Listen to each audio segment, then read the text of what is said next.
ہماری گلی کے 3-4 مکان چھوڑ کر ایک مکان کی نگرانی کر رہے تھے جسے ایک مرحوم افسر کی بیوہ نے کرائے پر لیا تھا۔ مرحوم نے انتقال کے وقت اپنی بیگم کے لیے جو اثاثے یا ذریعہ آمدنی چھوڑے تھے وہ ان کی 3 جوان بیٹیاں تھیں جن کو ان کی ماں نے دھندے پر لگا کر اپنے ہی ماضی میں دھکیل دیا تھا۔ ان صاحب نے بتایا کہ اس گھر میں غیر اخلاقی سرگرمیاں تو کچھ عرصے سے جاری تھیں، مگر اب ایک نیا عنصر بھی شامل ہو گیا تھا جس سے خفیہ ایجنسی تشویش میں مبتلا ہو گئی تھی۔ وہاں اب کئی سفارت خانوں اور حساس عہدیداروں کے ملازمین کی آمد و رفت بھی بڑھ گئی تھی۔ ان کی خواہش تھی کہ ہمارے گیرج میں ایجنسیوں کے آدمی مالی کے روپ میں 24 گھنٹے ڈیوٹی کرنے کی اجازت دی جائے۔ ابو کے لیے بڑا اچھا موقع تھا کہ ایجنسیوں کے منظور نظر بن جاتے، مگر ابو نے کہا کہ میرے بچے بہت چھوٹے ہیں اور میں نہیں چاہوں گا کہ ایجنسیوں سے تعاون کی وجہ سے ان کے افراد خانہ کے لیے کوئی خطرہ بن جائے۔ ابو نے ان صاحب سے کہا کہ اسی گلی میں ایک اور بہت بڑا بنگلہ بھی ہے جس میں سیکرٹری جنرل مالیات رہائش پذیر ہیں، ان کے سرونٹ کوارٹر میں مالی، چوکیدار، ماسی سب رہتے ہیں۔ ابو نے کہا ان میں سے کسی ایک کو آگے پیچھے کر کے ایجنسی اپنا آدمی وہاں بٹھا دے، کسی کو شک بھی نہیں ہوگا اور آپ کا کام بھی ہو جائے گا۔ ابو نے ایجنسیوں سے تعاون کا انکار کر دیا جو ایک درست فیصلہ تھا۔ ویسے اس خاندان کا انجام بڑا دلچسپ ہوا۔ اس گھر کا ایک لڑکا میرا ہم عمر بھی تھا۔ محلے داری کے باعث ہیلو ہائی ہو ہی جاتی تھی۔ اس وقت تک میں اس کے پس منظر سے آگاہ نہ تھا، مگر 2 باتوں سے بڑا تعجب ہوتا تھا۔ ایک تو یہ کہ اس کے انداز میں زنانہ بلکہ زنخا پن بہت تھا، دوسرے یہ کہ ہر بات میں وہ اپنی باجیوں اور باجیوں کے دوستوں کا ذکر کرتا تھا۔ میں اس سے ملنے میں کترانے لگ گیا۔ ایک دن اس کی چھوٹی باجی کے ایک دوست بہت اداس آئے۔ وہ آئل اینڈ گیس کے ادارے میں ملازمت کرتے تھے اور بلوچستان ٹرانسفر ہو گیا تھا۔ نہ صرف یہ کہ چھوٹی باجی اداس تھیں بلکہ پورے گھر کو تشویش ہو گئی کہ سونے کا انڈا دینے والی مرغی ہاتھ سے نکل رہی تھی۔ ویسے اگر آپ کی بڑی باجی چاہیں تو میرا تبادلہ رک سکتا ہے، انہوں نے انکشاف کیا۔ وہ کیسے؟ چھوٹی بہن نے پوچھا۔ وہ ایسے کہ ان کے دوستوں میں ہماری وزارت کے سیکرٹری وقار صاحب بھی ہیں اور وہ ٹرانسفر رکوا سکتے ہیں۔ بڑی باجی نے پہلے تو وقار صاحب سے ذکر کیا، پھر کچھ روٹھیں، کچھ اٹھلائیں۔ وقار صاحب نے وعدہ کر لیا کہ کاغذ کی نقل بھیج کر بھائی کو بھیج دو، کام ہو جائے گا۔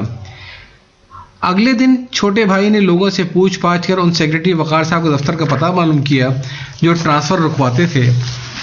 ملنا چاہا تو ان کے پی ایس نے تصدیق کرنے کے بعد ملوانے سے انکار کر دیا۔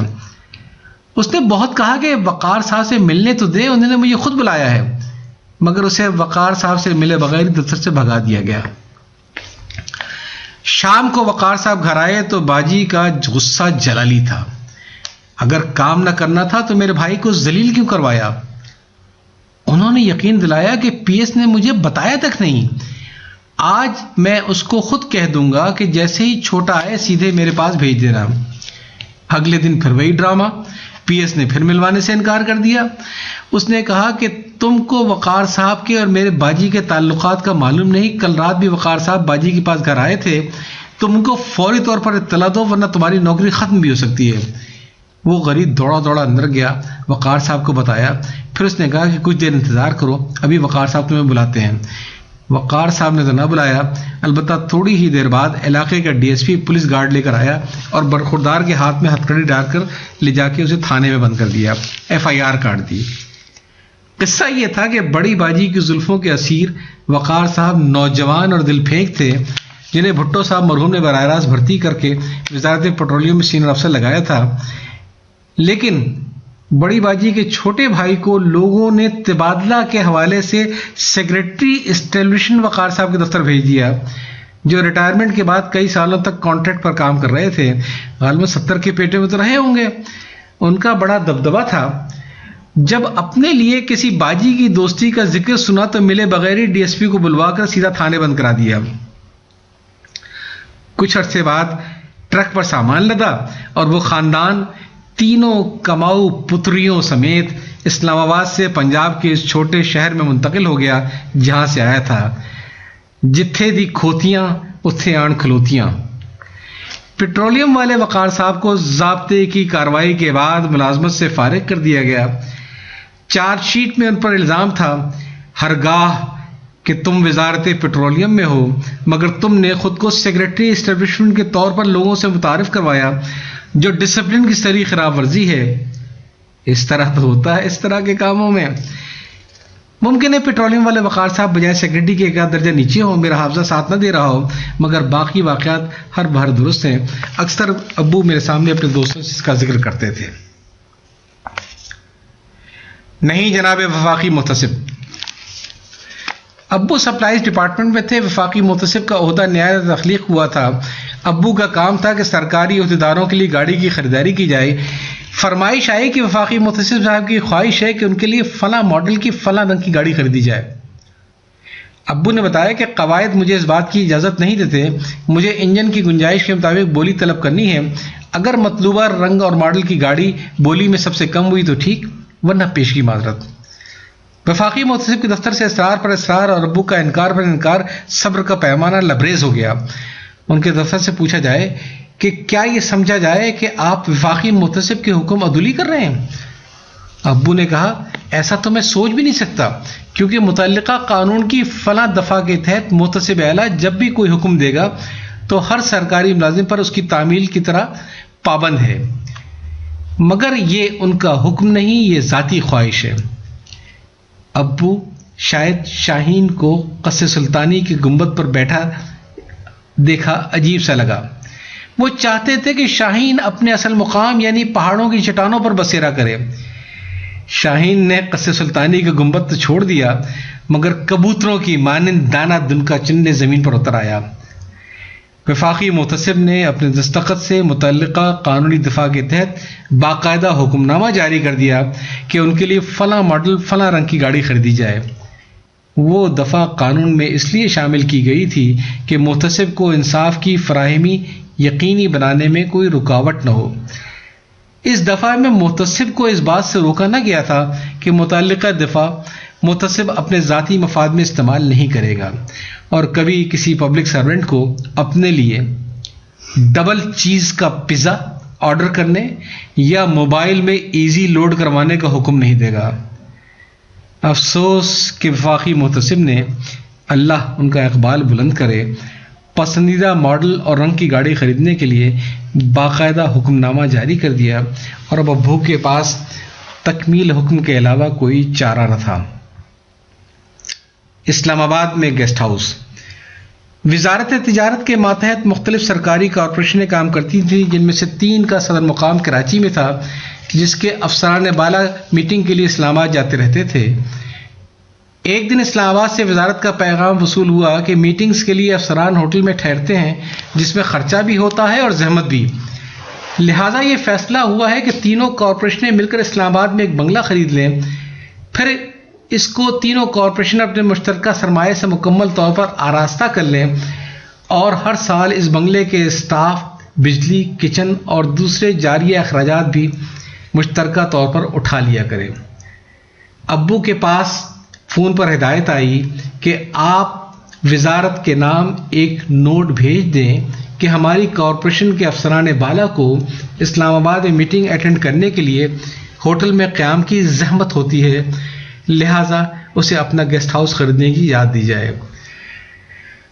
پھر یہ بھی کہ نوٹ فوری بھیجا جائے، کیونکہ وزارت تجارت کے اس دور کے خدا ترس وزیر، جو بڑے مرد صالح تھے، اللہ ان کے حیات لمبی کرے، نے نہ صرف یہ کہ یہ انوکھا خیال پیش کیا، بلکہ اس کی فوری منظوری کے انتظامات بھی کر لیے تھے۔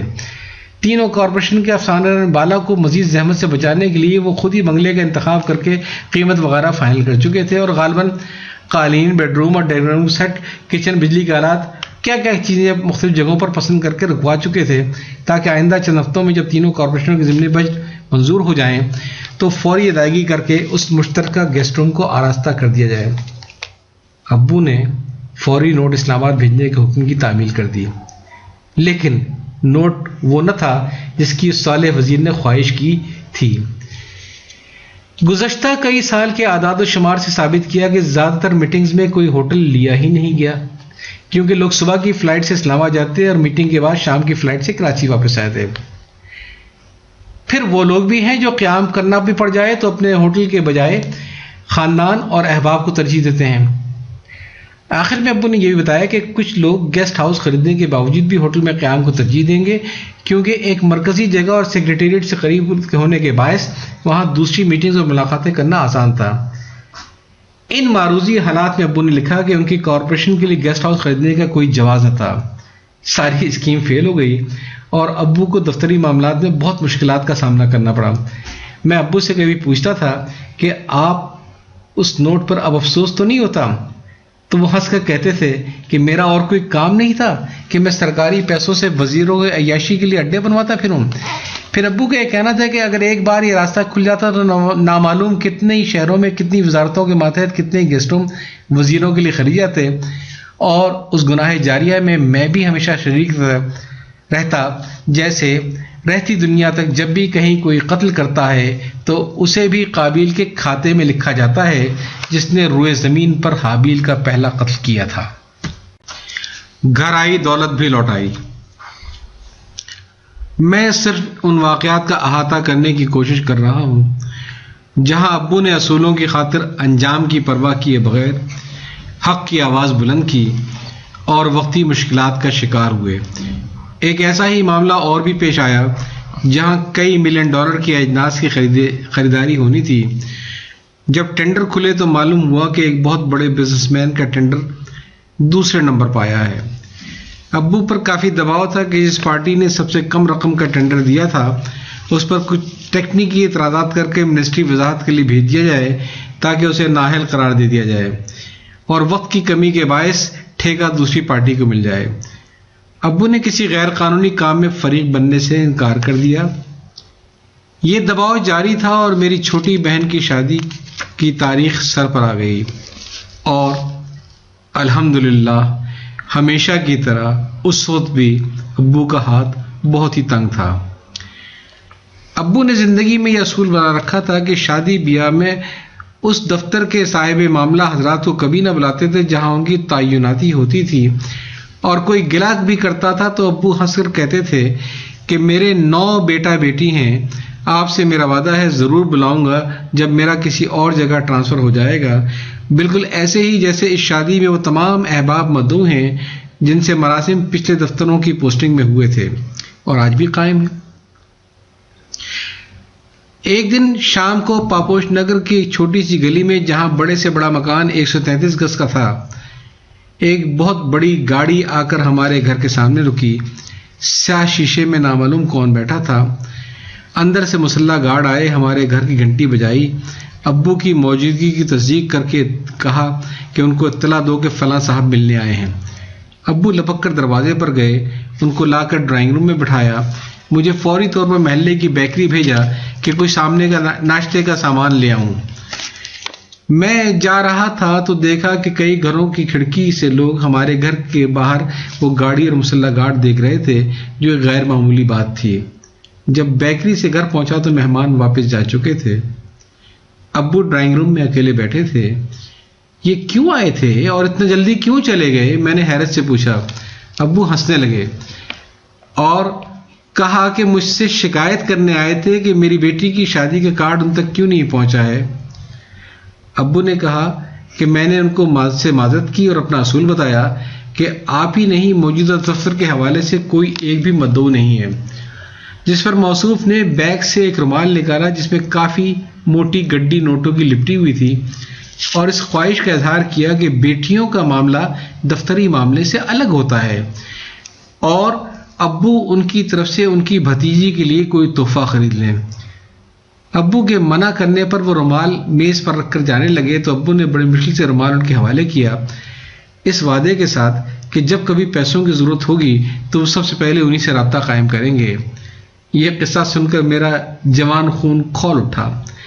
ان صاحب کی یہ ہمت، انہوں نے آپ کے بارے میں ایسا سوچا؟ آپ نے ان کو کھری کھری کیوں نہیں سنائی تاکہ آئندہ انہیں یہ ہمت ہی نہ ہوتی کسی شریف آدمی کو گندا کرنے کی؟ ابو کے چہرے کی مسکراہٹ غائب ہو گئی اور فکر مندی جھلکنے لگی۔ کہنے لگے، بیٹا یہ دعا کرو کہ رقم واپس کر کے جو میں نے حرکت یا بے عزتی کی ہے وہ معاف کر دی جائے۔ موصوف ایک بہت اہم اور بڑی سیاسی شخصیت کے نہ صرف بزنس پارٹنر اور فرنٹ مین ہیں بلکہ ہم نوالا اور ہم پیالہ بھی. جو حرکت میں نے آج کی ہے، ایسی غلطیاں ایک خاص سرکل میں ناقابل معافی سمجھی جاتی ہیں. کیا زیادہ مشکل ہے، پاپوش نگر سے ڈیفنس جانا یا ڈیفنس سے پاپوش واپسی؟ مجھے یاد ہے کہ ابو پہلی بار سیکریٹریٹ سے نکل کر ایک کارپوریشن کے ڈائریکٹر فائنانس بنے تو مجھے دوہری خوشی ہوئی. ایک تو یہ کہ اب ہمارے بھی گھر گاڑی آ جائے گی، دوسرا یہ کہ اب ہم لوگ بھی پاپوش کی گلیاں چھوڑ کر ڈیفنس کے بنگلے میں منتقل ہو جائیں گے جہاں اس سے قبل ان کے پیشرو مقیم تھے. گاڑی کی حد تک تو میری خواہش پوری ہو گئی، عارضی طور پر صحیح، مگر ڈیفنس کے بنگلے کی نام پر ڈانٹ پڑ گئی. ابو نے کہا، بیٹا پاپوش نگر چھوڑ کر ڈیفنس جانا بہت آسان ہے مگر ڈیفنس چھوڑ کر پاپوش آنا بہت مشکل کام ہے. پھر مجھے تم لوگوں کی خاطر ڈیفنس میں قیام مستقل کرنے کے لیے ایسے سمجھوتے کرنے پڑیں گے کہ تم لوگ سوچ بھی نہیں سکتے. ابو کی اس دور اندیشی کی مجھے تب قدر ہوئی جب ابو کو قانون اور رسول کی پاسداری کی وجہ سے وزیر صاحب بہادر کو ناراض کرنے کے جرم میں اپنے جرم عہدے سے ہٹا کر گاڑی سمیت تمام مراعات سے محروم کر کے افسر بکار خاص بنا کر گھر بٹھا دیا گیا. گاڑی اگرچہ گھر میں کوئی دوسری نہ تھی مگر ابو کے لیے وہ کوئی مسئلہ ہی نہ تھا، کیونکہ ابو میرے ساتھ موٹر سائیکل پر آرام سے سفر کر لیتے تھے. ابو اس معزولی پر کسی بھی قسم کے ڈپریشن کے شکار نہ تھے بلکہ بڑے سکون اور اطمینان کے ساتھ خود کو فوری طور پر تصنیف و تعریف و ترجمے میں مصروف کر لیا. میں نے بعد میں کئی بار سوچا کہ اگر آج ہمیں ڈیفنس سے واپس پاپوش آنا پڑتا تو پورے گھر والوں کو کتنے صدمے کا سامنا کرنا پڑتا. بڑی امنگ سے ہوئے تھے بلند، کہو کہاں گئے تھے، ملی فضاؤں کی جو گود بند، کہو کہاں گئے تھے. گھر الگ دفتر الگ. یہ ان دنوں کی بات ہے جب ابو اسلامی مشاورتی کونسل کے سیکریٹری تھے. لاہور میں نیچے اس کا دفتر تھا اور اوپر کی منزل میں ابو مقیم تھے جو عملی طور پر اس دفتر کے مکمل سربراہ تھے. اس دور میں پین یا بال پین کے بجائے ہولڈر کو روشنائی میں ڈبو کر لکھا جاتا تھا. دو قسم کی نب استعمال ہوتی تھی، جی کی نب اور اردو کے لیے اور زیڈ کی نب انگریزی کے لیے. سردی کی ایک رات میں اسکول کا کام کر رہا تھا، اچانک میرے ہولڈر کی نب ٹوٹ گئی. میں نے ابو سے کہا کہ نیچے دفتر سے مجھے ایک نب لینے کی اجازت دی جائے.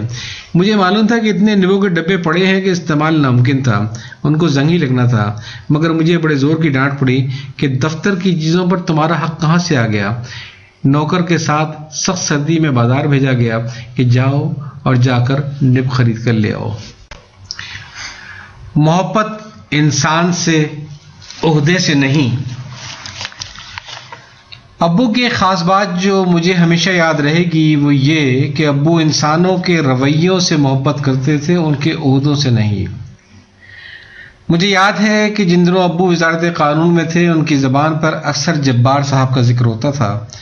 جبار صاحب کا بات سے بات نکالنے کا فن، جبار صاحب کے چٹکلے لطیفے. کبھی جبار صاحب گھر آئے تو ان سے ساتھ ابو کی خوب جب محفل جمتی تھی میں بھی ان کا احترام کرتا تھا اور چائے وغیرہ لے کر ڈرائنگ روم میں پہنچانا میرا کام تھا. جبار صاحب ابو کے نہ تو افسر اعلیٰ تھے نہ ان کے ہمعہدہ کوئی افسر، بلکہ وہ تو سرے سے کوئی افسر ہی نہیں تھے. جبار صاحب وزارت قانون کے اسٹاف کار کے ڈرائیور کا نام تھا. سن 2003 میں ابو نے عظیم لوگوں کے خاکوں پر مبنی ایک کتاب بیدار دل لوگ لکھی جنہیں وہ ذاتی طور پر جانتے تھے. پرنسپل بشیر احمد صاحب، ڈاکٹر مشیر الحق، مولانا صباح الدین عبد الرحمن، مولانا ابوالجلال ندوی، مولانا سیفی ندوی، پروفیسر جعفر وغیرہ وغیرہ. انہی میں خاکہ اکبر علی صاحب کا بھی تھا جن کی خاص بات یہ تھی کہ نہ صرف یہ کہ عمدہ دفتری کارکردگی کا مظاہرہ کرتے تھے بلکہ وہ بہت ہی درد مند اور غمخوار دل کے مالک تھے. ہر آدمی کی مدد کے لیے ہر وقت تیار. خود ان کی آمدنی بہت کم تھی مگر ہر شخص مشکل وقت میں انہی سے رابطہ قائم کرتا تھا. وہ ضرورت مندوں کے لیے ہر ماہ 1000-1200 روپے سے لے کر 2-2500 تک کے قرض کا انتظام کرتے تھے.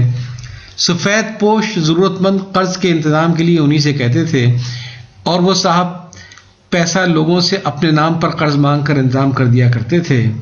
بقول ابو کہیں پیسہ فوری ملتا تو کہیں خوشامد کرنی پڑتی، کبھی صاحب رقم کا سر دبا رہے ہیں تو کبھی اس کے پاؤں، اس نے اٹھ کر جانا چاہا تو پاؤں پکڑ کر اور دستے ناتواں کی گرفت میں اس وقت تک سخت رکھتے تھے جب تک کہ مطلوبہ رقم نہ مل جاتی تھی۔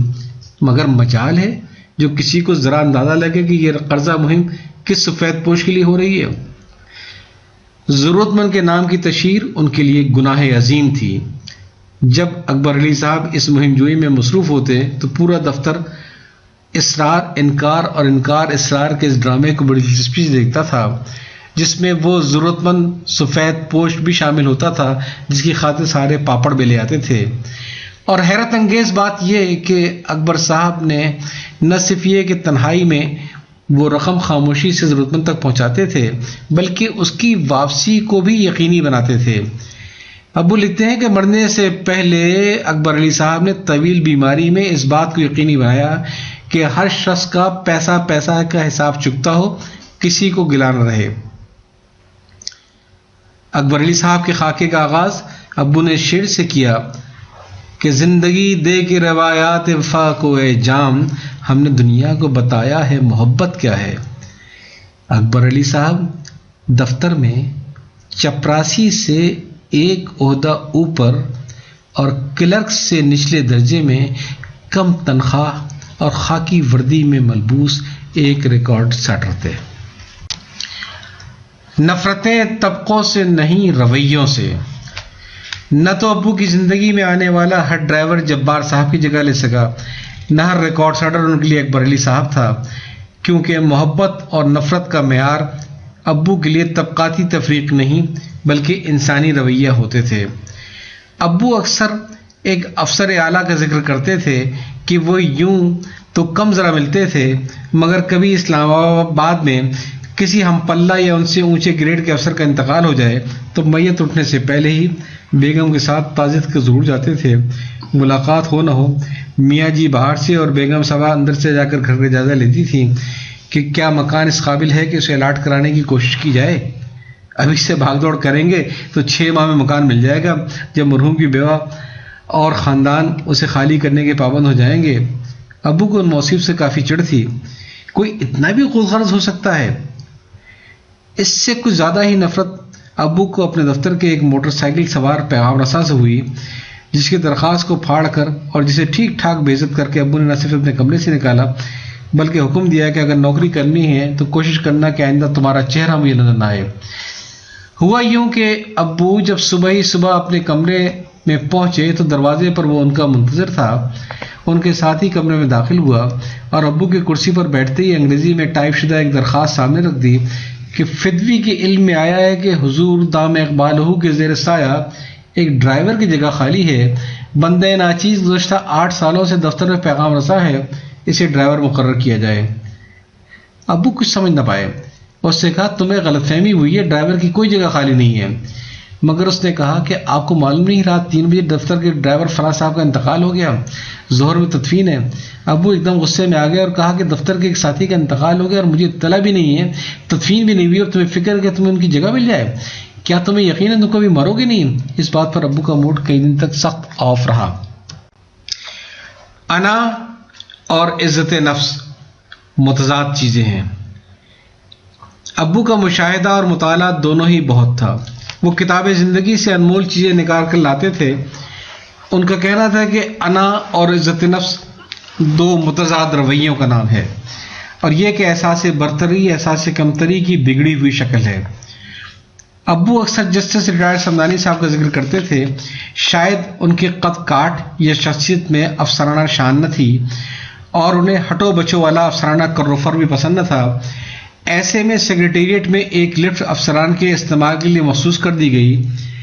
ایک بار وہ اس لفٹ میں سوار ہو رہے تھے تو ایک نئے لفٹ مین نے ان کو روک دیا اور کہا کہ یہ لفٹ افسروں کے لیے ہے، آپ دوسری استعمال کر لو۔ وہ لفٹ مین ان کو پہچانتا نہ تھا کہ یہ وزارت قانون کے جوائنٹ سیکریٹری ہیں۔ سمدانی صاحب خاموشی سے جا کر دوسری لفٹ کے انتظار میں کھڑے ہو گئے۔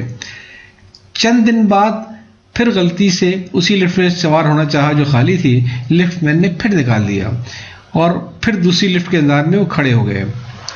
لیکن جب سمدانی صاحب نے کچھ عرصے بعد تیسری بار یہ غلطی کی تو لفٹ مین آپے سے باہر ہو گیا۔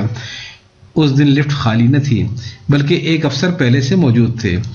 لفٹ مین نے سمدانی صاحب کو ڈانٹا کہ تم کو پہلے بھی منع کر چکا ہوں، تم ہر بار افسروں کی لفٹ میں گھستے ہو، دیکھتے نہیں آج ایک افسر بھی لفٹ میں موجود ہے۔ وہ افسر وزارت کے دوسرے جوائنٹ سیکرٹری تھے۔ انہوں نے لفٹ مین کی ٹھیک ٹھاک کلاس لی کہ تم پہچانتے نہیں ہیں یہ مجھ سے بھی بڑے افسر ہیں۔ لفٹ مین کے ہوش اڑ گئے اور بعد میں ان کے پرائیویٹ سیکرٹری کی خوشامد کر کے ان کے کمرے میں جا کر معافی مانگنی چاہیے تو انہوں نے کہا کہ اگر تم مجھ کو پہچانتے نہیں تو اس میں کوئی بڑی غلطی کی بات نہیں جس کے لیے تمہیں معافی مانگنے کی ضرورت ہو۔ مجھے چاہیے تھا کہ میں پہلی بار ہی تم کو اپنا عہدہ بتا دیتا مگر مجھے اچھا نہ لگا۔ یہ سمدانی صاحب کی باوقار شخصیت کا ایک قلندرانہ پہلو تھا۔ جب لفٹ مین کے ہاتھوں ان کی انا اس لیے مجروح نہ ہوئی کہ ان کی عزت نفس انہیں اپنے عہدے کے حوالے سے اپنے لیے عزت طلب کرنے سے روک رہی تھی۔ سمدانی صاحب بعد میں ہائی کورٹ کے جج بنے اور ضیاء صاحب کے دور میں ذوالفقار علی بھٹو کے مقدمے قتل میں ضمانت منظور کر کے ضیاء صاحب کی نظروں میں معطوب ہو گئے اور ان کو سیکرٹری قانون بنا دیا گیا۔ ایک بار ضیاء صاحب مرحوم نے سیکرٹری کی سطح کے افسران کا اجلاس بلایا۔ وہ بیوروکریسی سخت نالا تھے۔ انہوں نے تمام افسران کو سخت غصے کے عالم میں بے نقط سنانی شروع کر دی۔ سب کو اپنی عزت عزیز تھی، چپ کر کے سنتے رہے۔ جذبات کی رو میں آ کر انہوں نے یہاں تک کہہ دیا کہ اگر میں 2-1 افسران پر سختی کروں تو سب ٹھیک ہو جائیں گے۔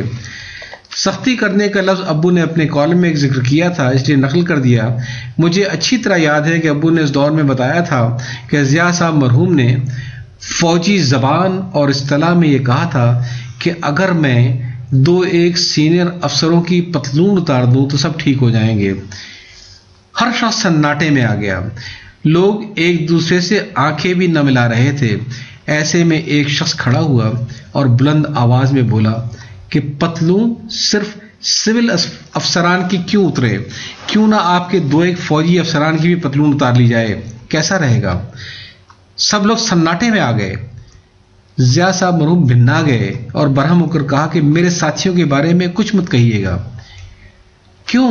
کیا وہ سب فرشتے ہیں؟ اسی شخص نے زوردار آواز میں پھر سوال کیا۔ میٹنگ بدمزگی میں ختم ہو گئی۔ کچھ لوگوں نے چیف مارشل ایڈمنسٹریٹر کی آنکھ میں آنکھ ڈال کر ترکی بترکی جواب دینے والے کو مشورہ دیا کہ آپ اپنے الفاظ واپس لے لیں اور معافی مانگ لیں۔ پھر اسی خواہش کا اظہار مرحوم ضیاء صاحب نے بھی کیا کہ میں سب بھلانے کو تیار ہوں اگر معافی مانگ لی جائے، مگر اس مرد قلندر نے کہا کہ آغاز ضیاء صاحب نے کیا تھا، پہلے وہ اپنے الفاظ واپس لیں پھر میں معافی مانگ لوں گا۔ مطلق العنان حکمران وقت اور چیف مارشل ایڈمنسٹریٹر کی آنکھ میں آنکھ ڈال کر اس شخص نے صرف اس لیے للکارا کہ اس کو اپنی اور اپنے ساتھیوں کی توہین ایک فوجی حکمران کے ہاتھوں منظور نہ تھی۔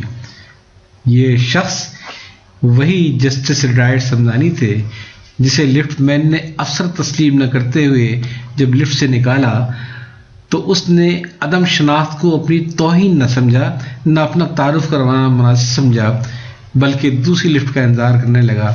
یہ فرق ہے انا کا اور عزت نفس کا۔ ایک دریا دل وکیل کی داستان۔ ابو کی ایک خاص عادت تھی کہ اچھی یا بری جو بات ان کے علم میں آتی تھی ہم لوگوں سے ذکر ضرور کرتے تھے۔ ایک بار حکومت پاکستان کو بین الاقوامی عدالت میں مقدمہ لڑنے کے لیے ایک وکیل کی ضرورت تھی۔ اس دور کے ایک بہت نامی گرامی پاکستانی وکیل کا انتخاب ہوا جن کی پیشہ ورانہ شہرت بھی اچھی تھی۔ ابو کہنے لگے کہ منہ مانگی فیس لینے کے بعد انہوں نے اس خواہش کا اظہار کیا کہ دوران مقدمہ انہیں کل وقتی پرائیویٹ سیکرٹری کی ضرورت ہوگی۔ عارضی پوسٹ تخلیق کی گئی، تنخواہ $500 ماہانہ مقرر ہوئی۔ پھر وکیل صاحب سے پوچھا گیا کہ آپ کو کس قسم کے سیکرٹری کی ضرورت ہے تاکہ انتظام ہو سکے۔ وکیل صاحب نے فرمایا کہ اس تردد کی ضرورت نہیں کیونکہ میں نے فیصلہ کیا ہے کہ میری اہلیہ میری پرائیویٹ سیکرٹری ہوں گی۔ آپ ان کے نام کا تنخواہ کا چیک ہر مہینے مجھے بھیج دیا کیجیے۔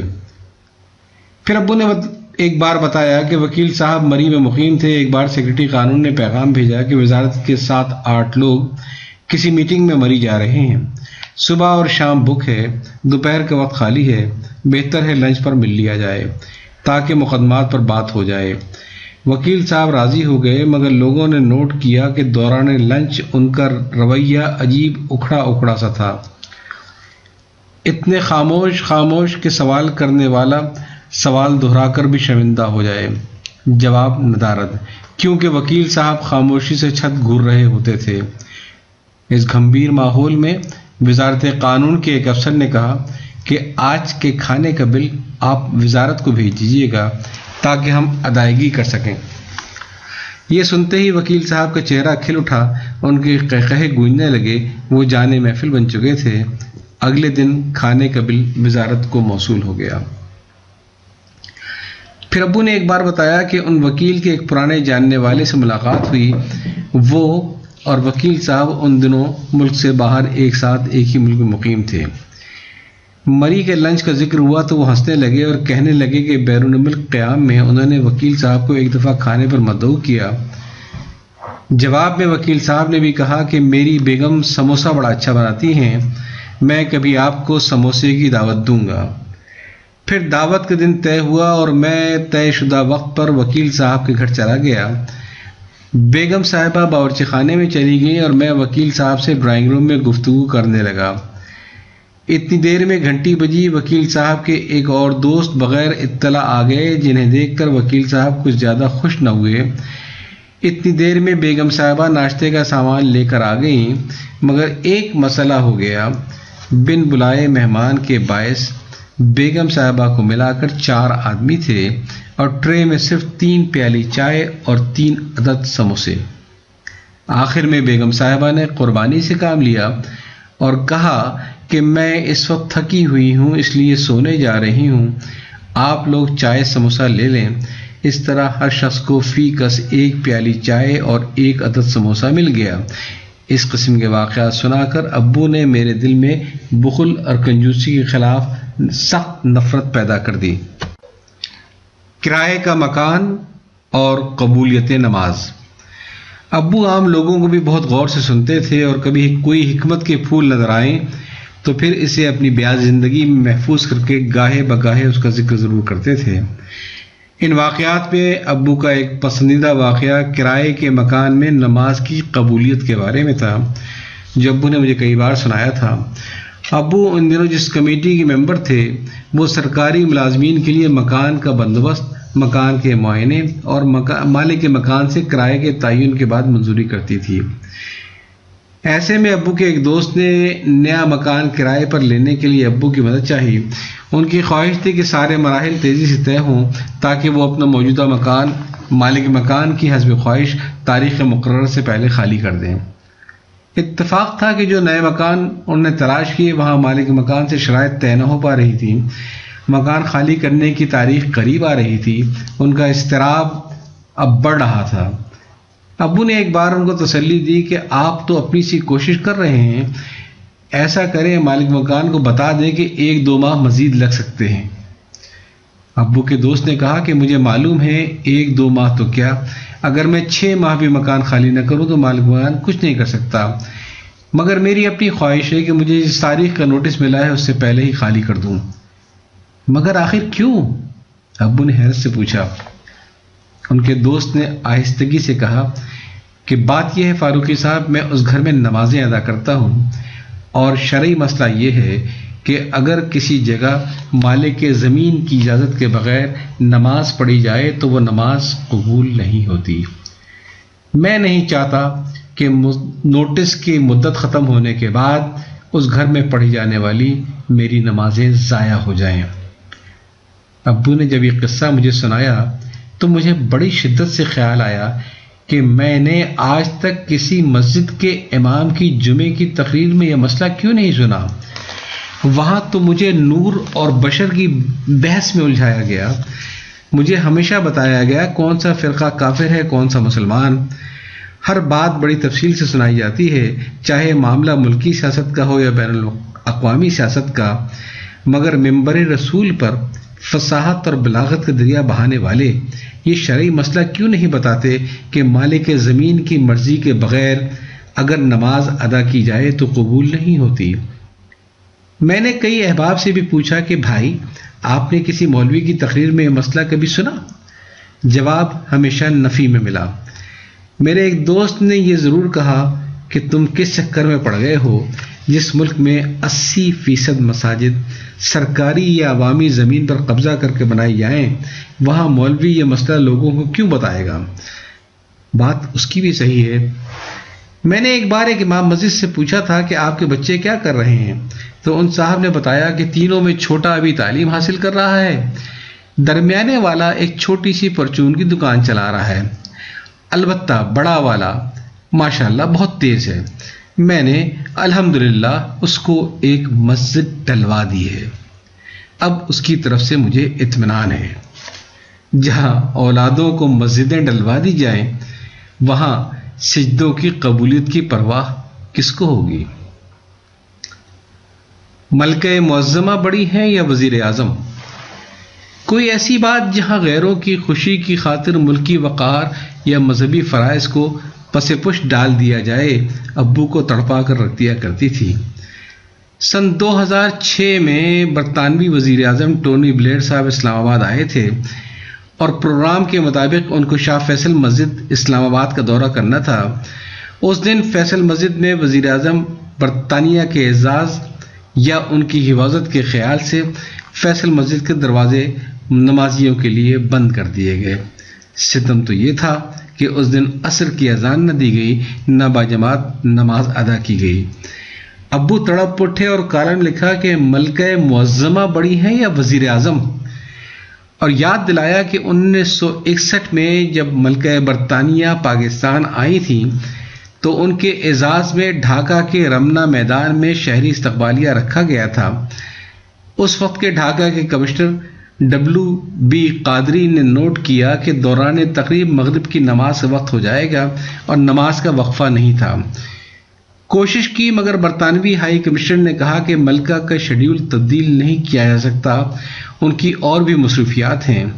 شہری استقبالیے کے فوراً بعد ملکہ کی ملاقات ڈھاکہ میں مقیم برطانوی باشندوں سے طے تھی۔ پروگرام میں تبدیلی ممکن نہیں، مگر قادری صاحب نے ہدایت دی کہ جلسہ گاہ میں مغرب کی نماز کے لیے صفوں کا انتظام کیا جائے۔ آگے ان کا کام۔ جلسہ شروع ہو گیا۔ ملکہ ڈیوک آف ایڈنبرا، گورنر مشرقی پاکستان اسٹیج پر تھے، خواجہ خیر الدین استقبالیہ پیش کر رہے تھے۔ قادری صاحب نے ملکہ کے سیکرٹری سے درخواست کی کہ کسی غلط فہمی کے باعث پروگرام میں مغرب کی نماز کا وقفہ شامل ہونے سے رہ گیا۔ آپ ملکہ سے اجازت لیجئے کہ تقریر کے انگریزی ترجمے کے بعد 15 منٹ نماز مغرب کا وقفہ دے دیا جائے۔ ملکہ نے اجازت دی اور کہا کہ برطانوی شہریوں سے ملاقات کی 15 منٹ آگے کر دی جائے۔ ان سارے معاملات کا نہ گورنر کو علم تھا نہ چیف سیکرٹری کو، اور ترجمہ ختم ہوتے ہی قادری صاحب نے غیر متوقع اعلان کیا کہ ملکہ کی ذاتی اجازت سے جلسے کی کارروائی 15 منٹ کے لیے ملتوی کی جاتی ہے تاکہ نماز مغرب ادا ہو سکے۔ میدان کے دائیں حصے میں صفیں تیار ہیں، آپ لوگ نماز کے لیے چلیے۔ ابو نے لکھا کہ لوگوں پر یہ اعلان سن کر عجیب کیفیت طاری ہو گئی اور سوائے غیر مسلم مہمانوں کے ہر شخص مغرب کی نماز ادا کرنے چلا گیا۔ قادری صاحب بھی ملکہ کی اجازت لے کر نماز پڑھنے چلے گئے۔ یہ قادری صاحب کے ایمان کی پختگی تھی کہ ملکہ برطانیہ اپنے پرسنل اسٹاف اور چند دیگر لوگوں کے ساتھ تنہا اسٹیج پر انتظار کرتی رہیں کہ نماز مغرب ختم ہو تو جلسے کی تقریب مکمل کی جائے۔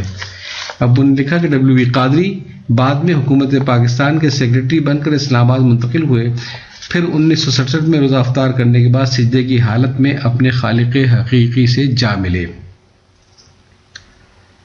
پہلی سگریٹ میرے پیکٹ سے۔ اولاد کی تربیت کے سلسلے میں ابو کے اپنے ہی انداز تھے۔ جب میں آہستہ آہستہ بڑا ہونا شروع ہوا تو ایک دن ابو نے مجھے بلا کر اپنے پاس بٹھایا اور کہا کہ بیٹا میں 7ویں 8ویں کلاس میں چین اسموکر بن چکا تھا، کالج تک پہنچتے پہنچتے 25 سگریٹ کا ٹن پیک خریدنے لگا تھا، اس لیے میں تم کو سگریٹ پینے سے نہیں روکوں گا، میری طرف سے تمہیں اجازت ہے، تم جب چاہو سگریٹ شروع کر سکتے ہو، بس زندگی کا کوئی کام مجھ سے چھپ کر مت کرنا، میری صرف ایک خواہش ہے کہ تم اپنی زندگی کا پہلا سگریٹ میرے سامنے میرے پیکٹ سے نکال کر پینا۔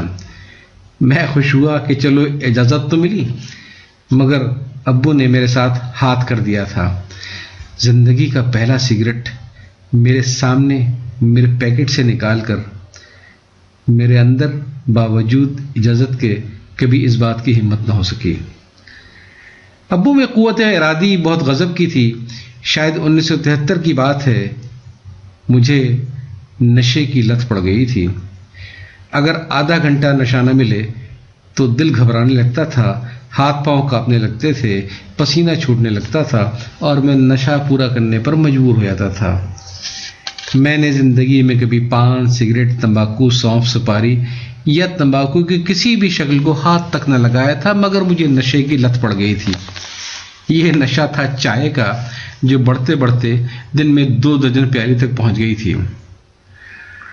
مجھے چائے تھرماس بھر کے ملنے لگی، میں تھوڑی تھوڑی دیر بعد چسکی لیتا۔ ابو مجھے سمجھاتے تھے کہ ہر چیز کی کثرت بری ہے، تم چائے کی عادت کم کرو۔ پھر ابو نے مجھ سے کہا کہ تم صرف 40 دن خود پر قابو پالو، یہ عادت ترک ہو جائے گی۔ 40 دن؟ یہ کیسے ممکن ہے ابو؟ میں نے سوال کیا۔ یہ تو بہت آسان ہے، اگر تم ارادہ کر لو تو۔ میں نے ٹرمپ کارڈ پھینکا۔ ٹھیک ہے ابو، آپ 40 دن کے لیے سگریٹ چھوڑ دیں، میں چائے چھوڑتا ہوں۔ معاہدہ ہو گیا۔ ہم دونوں نے 40 دن تک اپنا عہد نبھایا۔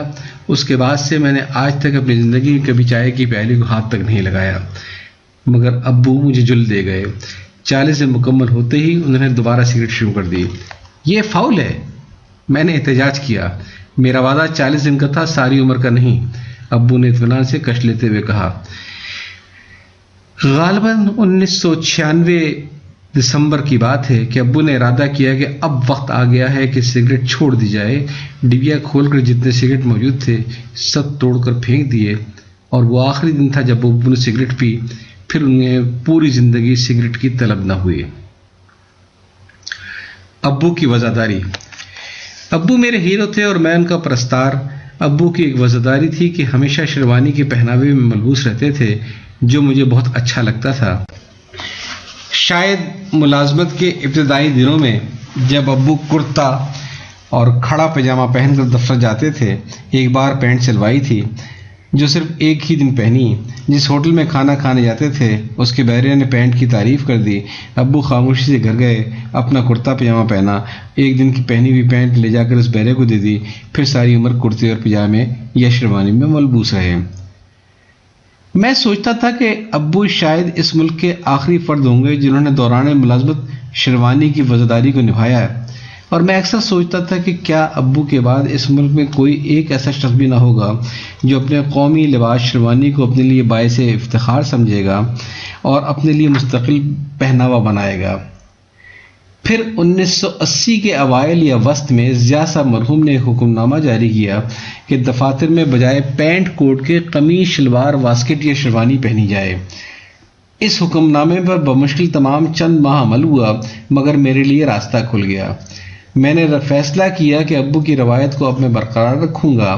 میں نے بھی اپنے پینٹ کوٹ بشمول شادی کے سوٹوں کے سب تقسیم کر دیے، اور گزشتہ 30 سال سے زائد ابو کی طرح شیروانی کو اپنا مستقل پہناوا بنا لیا۔ ویسے میری یہ قطعی خواہش نہیں کہ میری اولاد میں سے کوئی ایسا سوچے۔ وجہ یہ ہے کہ دنیا کا ہر فرد اپنے قومی لباس پر فخر کرتا ہے۔ آپ اس کا پہناوا دیکھ کر آسانی سے معلوم کر سکتے ہیں کہ وہ نائجیریا سے یا ترکی سے، مگر افسوس ہمارے ملک میں لوگ لنڈے کے سوٹوں کو پہننے میں کوئی جھجک یا شرم محسوس نہیں کرتے، مگر دفاتر میں قومی لباس کو بہت عجیب نگاہوں سے دیکھا جاتا ہے۔ نہ صرف یہ کہ کبھی محسوس ہوتا ہے کہ آپ کی ذہنی حالت پر وہ شک کر رہے ہیں، بلکہ لوگوں کی نگاہوں میں تمسخر بھی نظر آتا ہے اور لوگ جملہ کسنے کی کوشش کرتے ہیں۔ ان مشکل مواقع پر میں سوچتا ہوں کہ کیا یہ زندگی کا فیصلہ کہیں غلط تو نہیں کر بیٹھا۔ مجھے یاد ہے ایک بار میں اپنے دفتر سے باہر سڑک پر اپنی گاڑی آنے کا انتظار کر رہا تھا۔ سامنے ایک بس ٹریفک رش میں آہستہ ہو گئی۔ اچانک ایک نوجوان نے، جو اپنے دوستوں کے ساتھ بیٹھا تھا، کھڑکی سے سر باہر نکالا اور مجھ سے بلند آواز سے پوچھا، دلہا میاں، بارات کب جا رہی ہے؟ میری بدنصیبی کہ اس وقت میرے ساتھ میرے دفتر کے ایک شرارتی ساتھی بھی موجود تھے۔ کئی دن تک اس جملے کی بازگشت اپنے دفتر میں سنتا رہا۔ اپنے بچوں کو تو میں کبھی نہ کہوں گا کہ وہ یہ لباس پہنے، میں تو یہی کہوں گا چھوڑو دیس کے پہناوے کی محبت، روم میں رہو تو وہ کرو جو رومن کرتے ہیں۔ کیا اپنی بیوی کو پارٹی میں لے جاؤ گے؟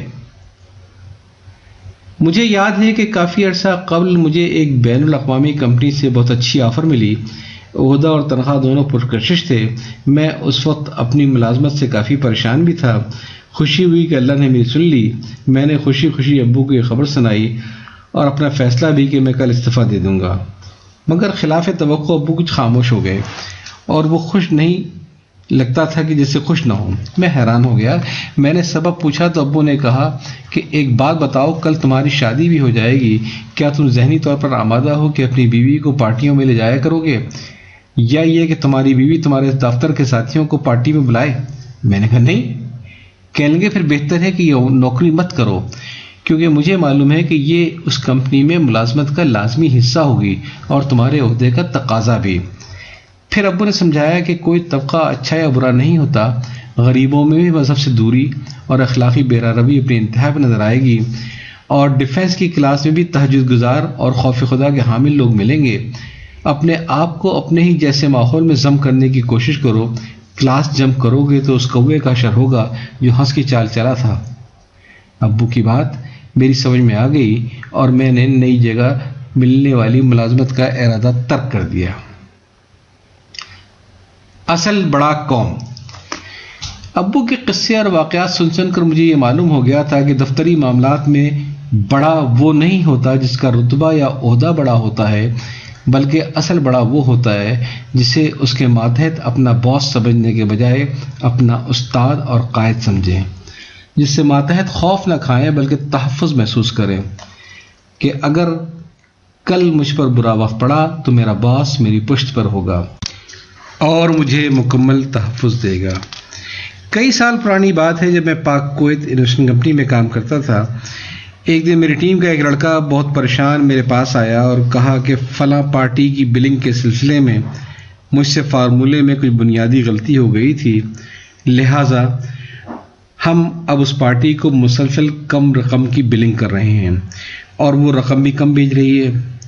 یہ سلسلہ کب سے چل رہا ہے؟ میں نے اس سے پریشان ہو کر پوچھا۔ اس نے بتایا کہ تقریباً 2-2.5 سال سے۔ میں نے فائل پڑھی تو معلوم ہوا کہ کافی لمبی رقم کم منگوائی گئی تھی۔ اتفاق سے آڈٹ سمیت کسی نے بھی غلطی کی نشاندہی نہ کی تھی۔ میں نے اس سے پوچھا کہ کیا پہلی بار بلنگ کے وقت تم نے مجھ سے منظوری لی تھی؟ اس نے کہا کہ مجھ سے غلطی ہو گئی تھی، میں نے آپ سے کبھی بھی یہ بل ڈسکس نہیں کیا تھا۔ میرا ذاتی تجربہ ہے کہ اس قسم کے واقعات میں عمومی طور پر باسز اپنی گردن کو بچانے کے لیے ماتحت کو قربانی کا بکرا بنا دیتے ہیں۔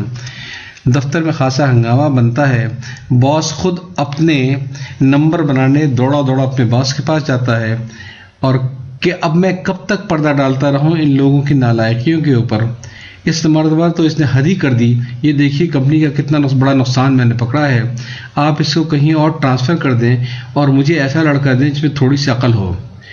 باسز یہ ساری ہنگامہ آرائی اس لیے کرتے ہیں کہ ان سے یہ سوال نہ ہو کہ بھائی غلطی اکیلے ماتحت کی نہیں، آپ کیا سو رہے تھے؟ کیونکہ اس کام کے نگرانی کی آپ کا فرض تھی جس میں آپ بری طرح ناکام ہو گئے۔ جب میرا ٹیم ممبر خوفزدہ حالت میں اپنی غلطی بیان کر رہا تھا تو میرے کان میں ایک بنگالی سیکرٹری وزارت قانون کا جملہ گونج رہا تھا کہ فاروقی دن میں 30 کام صحیح کرتا ہے، کوئی مجھے آ کر نہیں بتاتا، آج اس نے پہلی بار کوئی غلطی کی ہے تو ہر شخص دوڑا مجھے بتانے آ رہا ہے۔ اس قصے کا پس منظر کچھ یوں ہے کہ جب ابو وزارت قانون میں سیکشن آفیسر تھے، ان کے کاموں میں ایک کام ججز کی تعیناتی کا نوٹیفیکیشن جاری کرنا تھا۔ دفتر پاک سیکریٹریٹ اسلام آباد میں تھا اور رہائش چکلالہ میں شٹل بس سے آنا جانا ہوتا تھا۔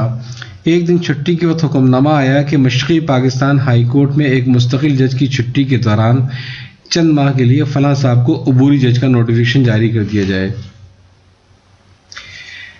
ابو نے اپنے اسٹینو سے نوٹیفیکیشن کا ایکسٹینسل کاٹنے کو کہا اور بتایا کہ عبوری جج کے نوٹیفیکیشن کا نمونہ فلاں فائل سے نکال لو کہ غلطی سے مستقل جج کا نوٹیفیکیشن نہ بنا دینا۔ وہ ہنسنے لگا کہ یہ تو روز کا کام ہے، مجھے عبوری اور مستقل دونوں کے نوٹیفیکیشن کے بارے میں معلوم ہے، اکثر ٹائپ کرتا ہوں۔ چکلالہ کی بس بھر چکی تھی، ابو کے انتظار میں ہارن بھی بج رہا تھا اور آدمی بھی آ رہا تھا۔ ڈر یہ تھا کہ کہیں بس نہ چلی آئے۔ اتنے میں اسٹینسل کاٹ کر اسٹینو لے آیا۔ ابو نے پوچھا کہ عبوری والا ہے نا؟ اس نے تصدیق کی، جی ہاں عبوری والا ہے۔ ابو نے جلدی سے دستخط کیے اور بس میں جا کر بیٹھ گئے۔ نوٹیفیکیشن کی نقل تمام متعلقہ اداروں، پریس اور ریڈیو کو بھیج دی گئی، مگر ایک فاش غلطی ہو چکی تھی۔ غلطی سے ابو نے بغیر پڑھے بجائے عبوری جج کے مستقل جج کا نوٹیفیکیشن دستخط کر دیا۔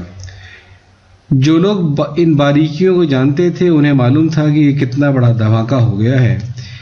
وہ بنگالی جج صاحب جن کا نوٹیفیکیشن ہو گیا تھا، انہوں نے رجسٹرار، ہائی کورٹ اور وزارت قانون کو لکھ کر مطالبہ کیا کہ ان کے لیے بطور مستقل جج پروٹوکول اور حلف برداری کا انتظام کیا جائے۔ بنگالی وزیر قانون نے جج صاحب کو ٹرنک کال ملا کر کہا کہ آپ کو معلوم ہے کہ مشرقی پاکستان میں ہائی کورٹ میں مستقل جج کا عہدہ خالی نہیں، آپ کو فلاں صاحب کی جگہ پہ عبوری جج مقرر کیا گیا ہے۔ یہ ایک کلیریکل غلطی ہے جس کی تصحیح کی جا رہی ہے، لہٰذا آپ مستقل جج کی مراعات اور حلف برداری پر اصرار نہ کریں۔ مگر وہ جج صاحب اس پر مصر ہو گئے تھے کہ جناب میں نے تو فی الحال رجسٹرار کو ہدایت جاری کر دی ہے کہ نوٹیفیکیشن پر اس کی روح کے مطابق عمل ہو، میرا حلف مستقل جج کا ہو۔ آپ جس دوسرے نوٹیفیکیشن کی بات کر رہے ہیں وہ میں پڑھنے کے بعد ہی کچھ تبصرہ کر پاؤں گا۔ بنگالی وزیر قانون نے جج صاحب سے کہا کہ اگر تم نے مستقل جج کا حلف لیا تو میں سیکشن افسر کو بول کر تمہاری برطرفی کا نوٹیفیکیشن نکلوا دوں گا۔ تمہیں ہائی کورٹ سے بھی جاؤ گے اور سیشن کورٹ سے بھی جہاں سے تم آ رہے ہو، لیکن ایک سیکشن افسر ایک ہائی کورٹ کے جج کی برطرفی کا نوٹیفیکیشن کیسے دستخط کر سکتا ہے؟ جج صاحب نے احتجاج کیا۔ کیوں؟ اگر اس کے دستخط سے تم مستقل جج کی حلف برداری پر اصرار کر سکتے ہو تو اس کے دستخط سے برطرف کیوں نہیں ہو سکتے؟ جج صاحب کی بات سمجھ میں آ گئی، انہوں نے اصرار ترک کر دیا۔ ادھر یہ مسائل چل رہے تھے، ادھر شاہ سے زیادہ شاہ پرست افسران سیکریٹری قانون کو بار بار اطلاع دے رہے تھے کہ دیکھیے یہ فاروقی نے کیا مسئلہ کھڑا کر دیا، مگر اس نے بجائے ابو کے خلاف کوئی کارروائی کرنے کے حاسدین کے منہ یہ کہہ کر بند کر دیے کہ فاروقی دن میں 30 کام صحیح کرتا ہے تو مجھے کوئی آ کر بتاتا نہیں، آج اس نے پہلی بار کوئی غلطی کی ہے تو ہر شخص دوڑا دوڑا بتانے آ رہا ہے۔ اس قصے کو میں کئی بار سن چکا تھا، لہذا جب میری ٹیم کے ممبر سے غلطی ہوئی تو میں نے اس کو تسلی دی اور کہا کہ تم روز کے 10 کام صحیح کرتے ہو تو اس کا کریڈٹ مجھے ملتا ہے۔ اگر آج تم سے پہلی بار کوئی غلطی ہوئی ہے تو میں تمہیں اکیلا نہیں چھوڑوں گا، ہم دونوں مل کر بھگتیں گے۔ پھر میں نے اس سے کہا کہ 2.5 سال پرانی تاریخ پر ایک میمورنڈم بناؤ جس میں مجھ سے پہلے اس بل کو بھیجنے کی تحریری اجازت لو۔ میں نے اسے پچھلی تاریخ پر وہ اجازت دے دی، اجازت نامے کو فائل کا حصہ بنا دیا۔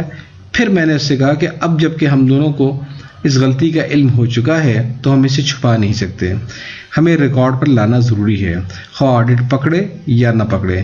تم ایسا کرو کہ آج کی تاریخ پر ایک دوسرا نوٹ میرے نام لکھو کہ اس فائل کا مطالعہ کرنے پر یہ انکشاف ہوا ہے کہ 2.5 سال سے غلط بل بھیج رہے ہیں اور کمپنی کا اندازاً اتنا نقصان ہو چکا ہے۔ جب وہ لکھ کر لایا تو میں نے اسے تحریر حکم دیا کہ فوری طور پر پارٹی کو خط لکھ کر بقایا جات منگوا لو۔ اس نے خط لکھا اور میں انتظار کرنے لگا کہ اونٹ کس کروٹ بیٹھے گا اور کتنا ملبہ مجھ پر گرے گا، جس کی کافی ذمہ داری ابو کے ان بنگالی سیکریٹری قانون کی ہوگی کہ میں جن کے راستے پر چل رہا تھا۔ مگر پھر ایک انہونی ہو گئی جو میرے وہم و گمان میں تھی۔ پارٹی نے خط ملتے ہی فوری طور پر 2.5 سال کے بقایا جات کا چیک بھیج دیا۔ اسے کہتے ہیں نیت صاف منزل آسان۔ تکریم استاد۔ ابو کے واقعات سن کر شعوری کوشش سے میں نے جس چیز کو نقل کرنے کی کوشش کی تھی وہ تھی تکریم استاد۔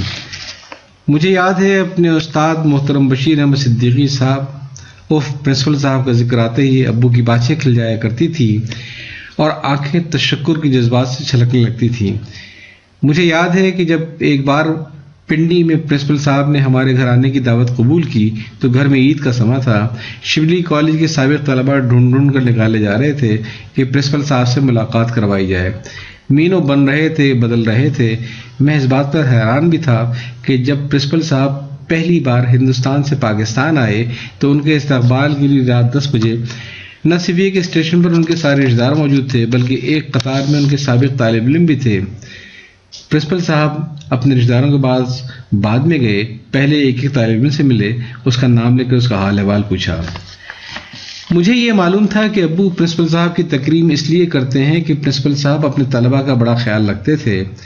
ابو نے ایک خاکہ ان کے بارے میں لکھا کہ اس مرد مومن کی نگاہوں نے خدا جانے کتنوں کی تقدیروں کو کس کس طرح سے بدل دیا۔ ابو نے ایک طالب علم کا ذکر کیا کہ اسے پرنسپل صاحب نے بتایا کہ اس کی حاضریاں بہت کم ہو چکی ہیں، لہٰذا وہ اس سال میٹرک کا امتحان نہیں دے سکے گا۔ طالب علم اتنا بدل ہوا کہ اسکول اور شہر دونوں چھوڑ کر دوسرے شہر چلا گیا۔ پرنسپل صاحب اس طالب علم کی خاطر خود الہ آباد گئے، بورڈ اور محکمہ تعلیم سے اس کے لیے اجازت لی، پھر دوسرے شہر پیغام بھیج کر اسے بلوایا اور آخری دنوں میں اسے فارم بھروا کر امتحان میں شامل ہونے کی اجازت دلوا دی۔ ابو نے لکھا کہ وہ لڑکا آج بھی جانتا ہے کہ اگر وہ اس سال امتحان میں شریک ہو کر کامیاب نہ ہوتا تو پھر شاید وہ اس کی تعلیم کا آخری سال ہوتا۔ یہ بات ابو سے بہتر کون بتا سکتا تھا، کیونکہ مجھے معلوم ہے کہ جس طالب علم کا ذکر ابو نے لکھا ہے وہ طالب علم خود ابو تھے۔ مجھے ابو اور ان کے پرنسپل صاحب دونوں پہ رشک آتا تھا، اتنا اچھا استاد اور اتنا سعادت مند شاگرد، کاش میرے بھی استاد ایسے ہوتے۔ لیکن ایک دن اچانک ایک ایسا خیال میرے ذہن میں آیا کہ میں چکرا کر رہ گیا۔ خود میری اپنی کہانی بھی ابو کی کہانی سے مختلف نہ تھی۔ میٹرک تک میرا شمار بلا مبالغہ اپنی کلاس کے نالائق ترین لڑکوں میں ہوتا تھا۔ میرٹ میں کلاس میں میرا نمبر 28 تھا اگر طلباء کی تعداد 28 ہو، اور 35 تھا اگر طلباء کی تعداد 35 ہو۔ میرے اساتذہ، کلاس فیلو، گھر والے سب کا خیال یہ تھا کہ میرا میٹرک پاس کرنا ناممکن ہے۔ میری اپنی بھی رائے یہی تھی۔ ایسے میں میرے اساتذہ نے مجھ سمیت 5 یا 6 لڑکوں کو الگ سے بٹھا کر محنت کروانی شروع کی۔ اسکول کی چھٹی کے بعد کبھی اپنے گھر بلا کر، کبھی اتوار کو اسکول بلا کر، اور ہاں یاد رہے یہ سب کچھ بالکل مفت تھا، کوئی ٹیوشن فیس نہیں تھی، صرف یہ خواہش کہ کسی صورت میں میٹرک پاس کر لوں۔ یہ سب یاد آیا تو بڑی شرم آئی کہ میں کیوں نہ اپنے ابو کی طرح اپنے اساتذہ کی تکریم نہیں کرتا۔ میں نے فیصلہ کیا کہ میں بھی اپنے اساتذہ کی تکریم کروں گا۔ جب پہلی بار کوشش کی تو کافی دیر ہو چکی تھی، 20 برس اسکول چھوڑے ہو چکے تھے۔ میں پنڈی چھوڑ کر 1000 کلومیٹر دور کراچی آ چکا تھا۔ ایک بار پنڈی جانا ہوا تو فوری طور پر اپنے اسکول مدرسہ ملیہ اسلامیہ کا رخ کیا۔ جب بلڈنگ کے سامنے پہنچا تو ٹھٹک کر رہ گیا۔ بیتے دن کسی تیز فلم کی مانند چلنے لگے۔ مجھے یاد آیا کہ جب اسکول کا پلاٹ خریدا گیا تھا تو ہمارے اسکول میں جو کرائے کی بلڈنگ میں تھا کتنی خوشی منائی گئی تھی۔ پھر جب بنیاد پڑی تو بڑے غازی صاحب یعنی مولانا عبدالجبار غازی صاحب نے ہر طالب علم سے ایک ایک اینٹ رکھوائی کہ تم ساری عمر یاد رکھو کہ بنیاد میں نے رکھی تھی۔ پورے دن کا اسکول ہوتا تھا۔ آغاز میں آدھا گھنٹہ کا زیرو پیریڈ جس میں سب طلباء اور اساتذہ اپنے ڈیسک پر تلاوت کرتے تھے۔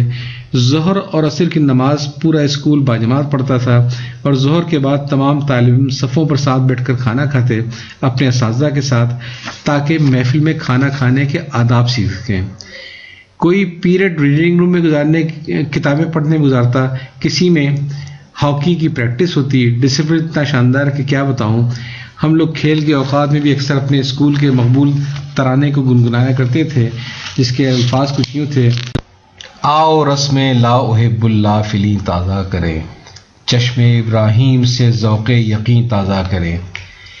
مجھے یاد آیا کہ ایک بار ابراہیمی رسم لا احب الافلی اسکول میں تازہ ہو گئی تھی۔ ایوب خانی دور میں وزیر تجارت جناب خدا بخش بچہ صاحب اسکول کے سالانہ جلسے میں خطاب کر رہے تھے۔ لوگوں کا خیال تھا کہ تقریر اور تقریب کے اختتام پر وہ بلڈنگ کے لیے کسی معقول امداد کا اعلان کریں گے، مگر ان کی آمد میں کافی تاخیر ہو گئی تھی۔ ابھی تقریر شروع ہوئے تھوڑا ہی وقت ہوا تھا کہ مغرب کا وقت تنگ ہونے لگا۔ اسکول کے ایک طالب علم نے پنڈال کے باہر خوش لہانی سے اذان دینی شروع کی۔ وزیر صاحب نے اذان کے احترام میں تقریر روکی تو ان کو معلوم ہوا کہ تمام طالب علم پنڈال چھوڑ کر نماز کی صف بندی میں مصروف ہیں۔ تقریر اور تقریب ختم کرنے کا اعلان کیا اور چلے گئے۔ یہ سب کچھ بغیر کسی پیشگی تیاری کے ہوا۔ جس لڑکے نے اذان دی اس کی جواب طلبی نہ ہوئی کہ ذرا سی جلد بازی میں پوری تقریب کا کلائمیکس کیوں خراب کر دیا، اذان سے پیشتر مشورہ کیوں نہ کیا۔ یہ جواب طلبی اس لیے نہ ہوئی کہ اس وقت سورج غروب ہو چکا تھا اور وہ جو موصوف تقریر کر رہے تھے ان کو بھی غروب ہونا تھا، اور سب رسم لا احب العافلین کے قائل تھے، اس لیے اذان تو وقت پر ہونی ہی تھی، خواہ قیمت کتنی ہی کیوں نہ ہوتی۔ غروب ہونے والے کی خاطر اذان روکی نہیں جا سکتی تھی۔ جب 20 سال کے بعد میں اسکول پہنچا تو مجھے یوں لگا کہ میں کسی غلط جگہ کھڑا ہوں۔ بلڈنگ وہی تھی مگر یہ اجٹ قسم کے لڑکوں کی بھیڑ میرے اسکول میں کیا کر رہی ہے؟ وہ کونے میں ہاتھ میں چاک اور بغل میں ہانسلی کے رجسٹر لیے کون لوگ دھوپ سیک رہے ہیں اور گپے مار رہے ہیں؟ ابھی یہ میں سوچنے میں مصروف تھا کہ کسی لڑکے کی زبان سے اپنے ساتھی کی فحش قسم کی گالی نکلی اور گرم شیشے کی طرح میرے کان میں اتر گئی۔ پھر یوں لگا جیسے دو گروپ بن گئے ہوں جس میں انسانی اعضاء کی تصاویر سے مزین گالیوں کی بیت بازی ہو رہی ہو۔ یہ سب کچھ میری برداشت سے باہر تھا۔ میں دوڑ کر چھوٹے غازی صاحب کے کمرے میں گھس گیا جو اب ہیڈ ماسٹر ہو گئے تھے، اور میرے اساتذہ میں واحد وہی بچے تھے۔ مجھے وہ فوری پہچان گئے۔ بھائی جان یہ اسکول کو کیا ہو گیا ہے؟ میرا پہلا سوال تھا۔ کچھ نہیں بیٹا، اسکول وہی ہے مگر اب یہاں اساتذہ نہیں ہوتے۔ جب سے اسے قومیایا گیا ہے یہاں صرف گورنمنٹ سرونٹ ہوتے ہیں۔ انحطاط کی پوری داستان چھوٹے غازی صاحب نے ایک جملے میں بتا دی۔ ہمارے دور میں روایت یہ تھی کہ طالب علم کتنا ہی چھوٹا کیوں نہ ہو اور استاد کتنا ہی معمر کیوں نہ ہو، ہر طالب علم اپنے استاد کو صرف بھائی جان ہی کہتا تھا۔ اس کے بعد سے میں نے یہ معمول بنا لیا تھا کہ سال میں کم از کم ایک بار جب اسلام آباد جانا ہو تو ٹیکسی پہلے ایئرپورٹ سے اسکول لے جاتا، کیونکہ دوپہر کے بعد اسکول بند ہو جاتا تھا، سیدھا چھوٹے غازی صاحب کے کمرے میں جاتا، ان کے دونوں گھٹنے پکڑ کے کہتا کہ بھائی جان آپ کا یہ نالائق آپ کی محنت اور دعا سے اب اس جگہ پہنچ گیا ہے جو اس کی اوقات اور توقعات دونوں سے بہت زیادہ ہے۔ بھائی جان مجھے آج بھی آپ کی دعاؤں کی پہلے سے زیادہ ضرورت ہے۔ بھائی جان مجھے کندھوں سے اٹھا کر اپنے سینے سے لگاتے، سر پر ہاتھ پھیر کر دعائیں دیتے تو مجھے لگتا کہ یہ 35 سالہ پروفیشنل نہیں بلکہ 14 سالہ نویں کا طالب علم ہوں۔ یہ سلسلہ چند سال ہی چل سکا کیونکہ پھر بھائی جان بھی ریٹائر ہو گئے اور کچھ عرصے بعد وہ اللہ کو پیارے ہو گئے۔